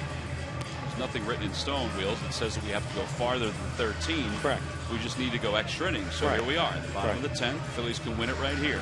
Good idea. David Percy in his 4th ball game with the White Sox is on to face Utley, Rollins, and Dominic Brown here in the bottom of the 10th inning. Phillies and the White Sox tied at 3. Percy was with the Phillies last spring. After being with the Toronto Blue Jays prior to that. Chase has struck out today. He's grounded out and he's popped out. He walked his first time up. They do have the righty Troncoso warming up in the bullpen.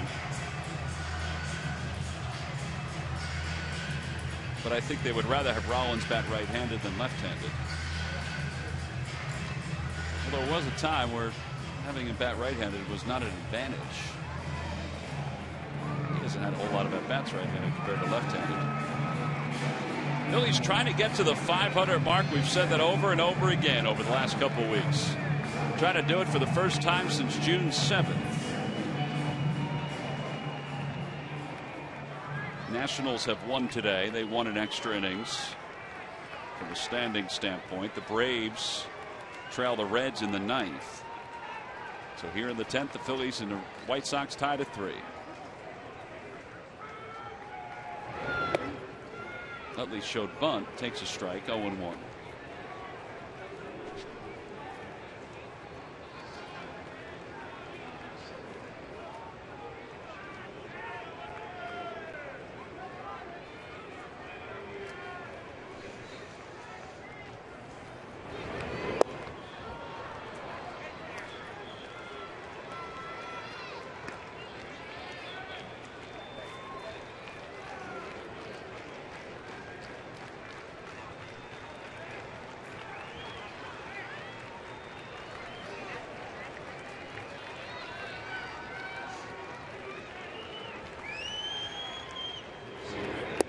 Down and away, 1-2. Chase just trying to get on to get things rolling. Right, what you don't want to get caught up in extra innings a lot of times. Everybody trying to hit a home run and end it, because then you make a lot of weak outs, ground balls, and pop-ups. So you can manufacture a run and get out of here. That one's up toward the Hall of Fame club. And it remains 1-2.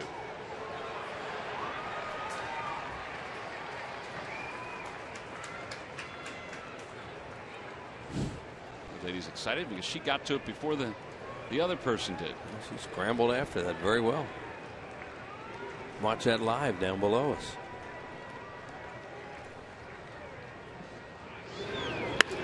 Out toward left center field. That's going to be in for a base hit. Utley's going to go to second on that one.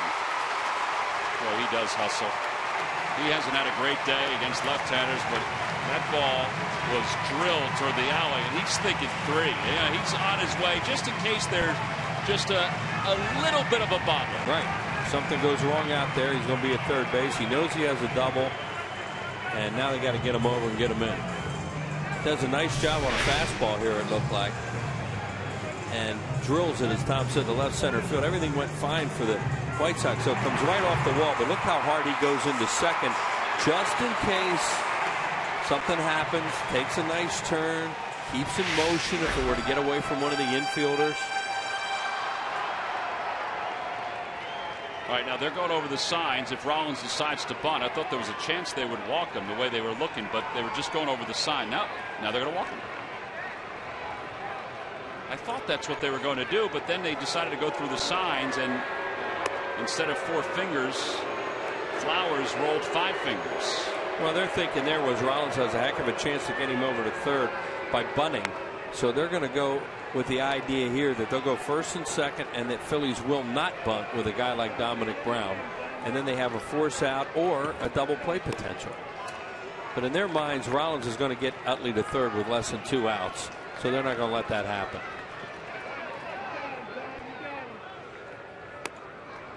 There's ball 4, so Rollins is aboard. And here comes Dominic Brown. He drove in the first 2 runs. Dominic Brown is off to the All-Star game after this. And this would be a nice way to go. Would be a nice send-off for him to chat about a walk-off base hit.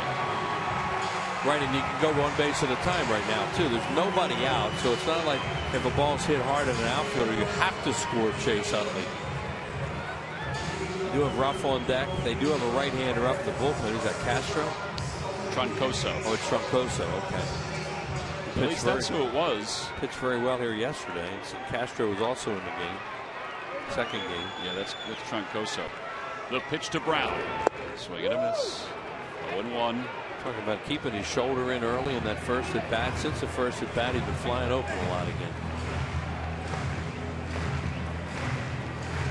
Broke an 0 for 10 slide with that double in the first inning.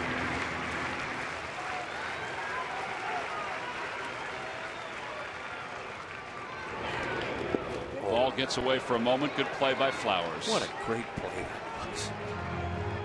I believe he blocked that. He's in there for Fegley. Again, these guys are second in the league in pass balls. This wouldn't have been a pass ball. But this play he makes here, where that thing bounced, and he just moved quickly and put the chest protector in front. Didn't even worry about the glove.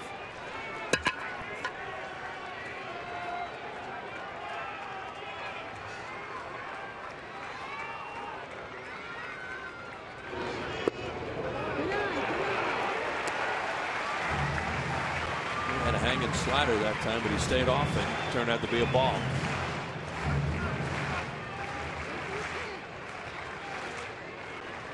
Two balls, one strike. Got a fastball and he fouled it.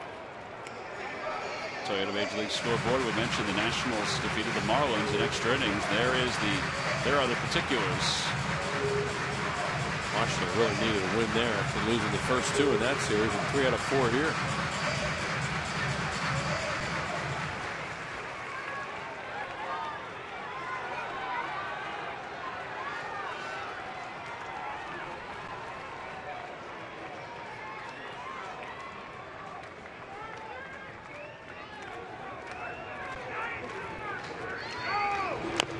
Dribbler, right side. That'll get the runners over. Percy thought about trying to tag Brown. Instead flips it.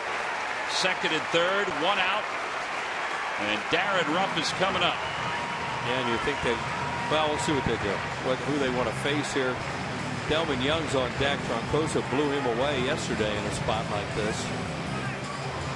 They could walk Ruff, then go after the strikeout with Young, or they could go after the strikeout here with Ruff. Well, you would think Percy's done anyway, either way. Oh, yeah, absolutely. Unless they just leave him in and walk Ruff, and then they'll bring Troncoso in for Young. Well, the infield is in. They are going to walk him intentionally. And he's going to issue the walk.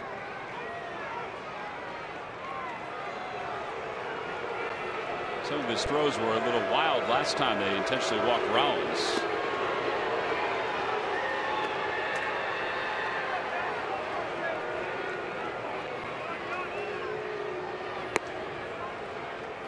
Delman Young's going to get another shot at Troncoso, it looks like. Second time the Phillies had the chance to win the game yesterday was when he struck him out. There's another one you were just talking about. That little Larry Anderson in him walking somebody. Stay loose, maybe he'll throw a strike. Ooh.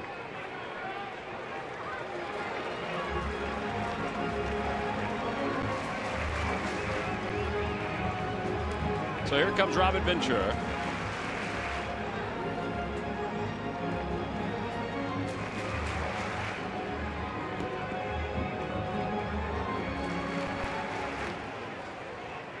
So pitching change as David Percy is going out and Ramon Troncoso is coming in. The bases are loaded here in the 10th.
for the Chicago White Sox. It's Ramon Troncoso, 1-2, a 6.00 earned run average. You wouldn't know it by watching them this series against the Phillies.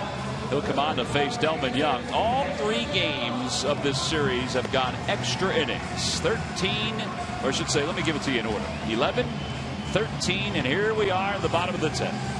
Yeah. And the Phillies still trying to get to that elusive 500 mark. June 7th was the last time they were there.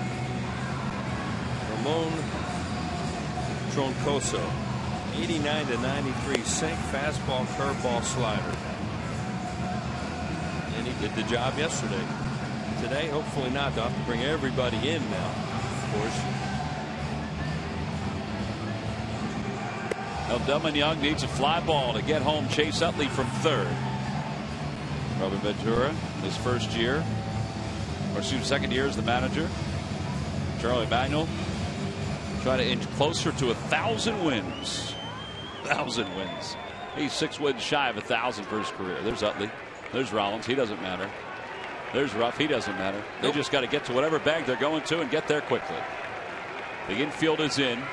The outfield is in. They may try to turn 2 depending on how hard this ball is hit, because Young doesn't run all that well. The pitch coming from Troncoso. Fastball in there. Right, there's infielder judgment involved. Did I just cross him up? I think he did. That's hard to believe. Just out there talking about all this stuff. That would have been a great way to win it, wouldn't it? Cross up, pass ball, wild pitch, whatever.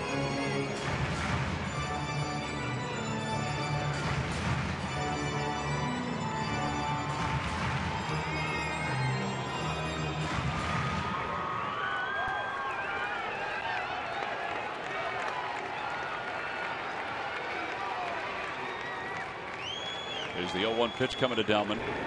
Down low, 1 ball and 1 strike. Everything's away too. If you're Delman Young, who likes it away, he likes the ball away, and if he can not pull off and hit the ball to right field, a fly ball to right field, that well, it'll end it, because Chase Utley is going to score if it's deep. Oh, he came in on it. I don't know whether he meant to or not. Let's see where the catcher was set up. But that would almost be automatic. And he would just have the glove like in the middle of the plate, throw a strike. He would think they'll go away from him now, fastball or slider. Delman is a career .330 hitter with the bases loaded with 1 grand slam. Yeah, and all he needs right now is a fly ball. Here comes the 1-2 pitch to Delman. Low, ball 2.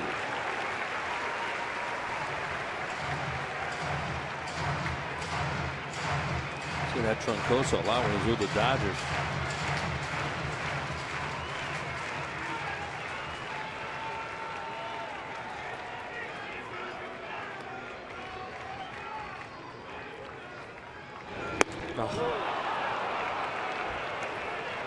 And now there are 2 outs, and it's up to John Mayberry. Like a high fastball out of the zone.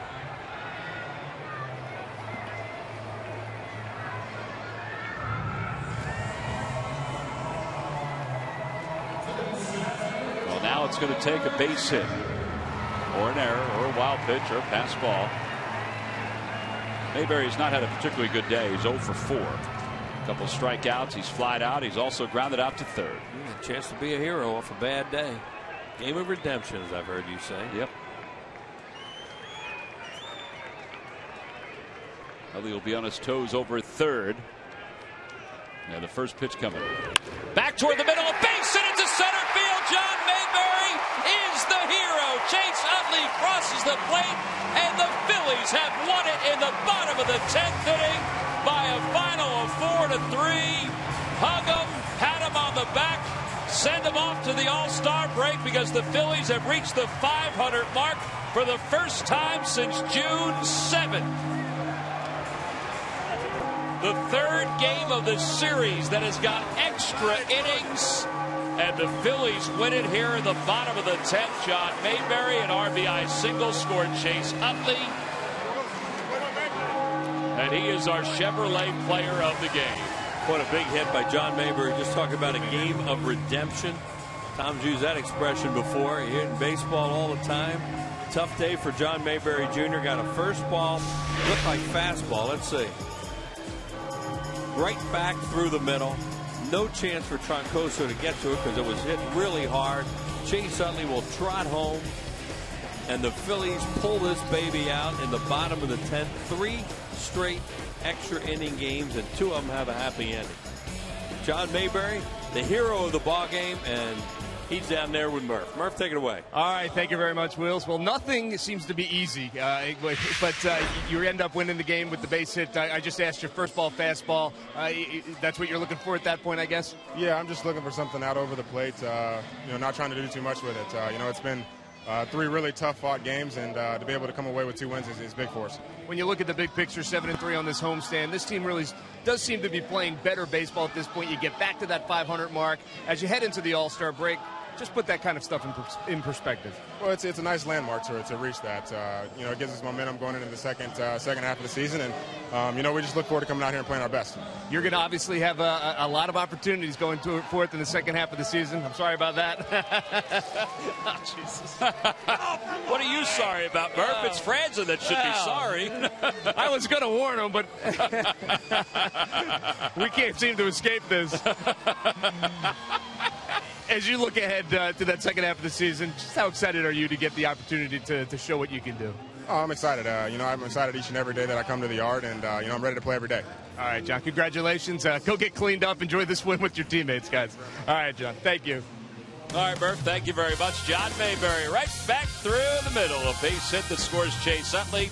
The Phillies have taken 2 of 3. They win another series. A little pump of the fist from Chase Utley. And they win it 4-3 in 10 innings. Yep, everybody's smiling around the ballpark. Boy, game 1 was tough, but these last 2 ball games, a lot of elation for the Phillies as they're back to the 500 mark. We'll be back to wrap it up right after this.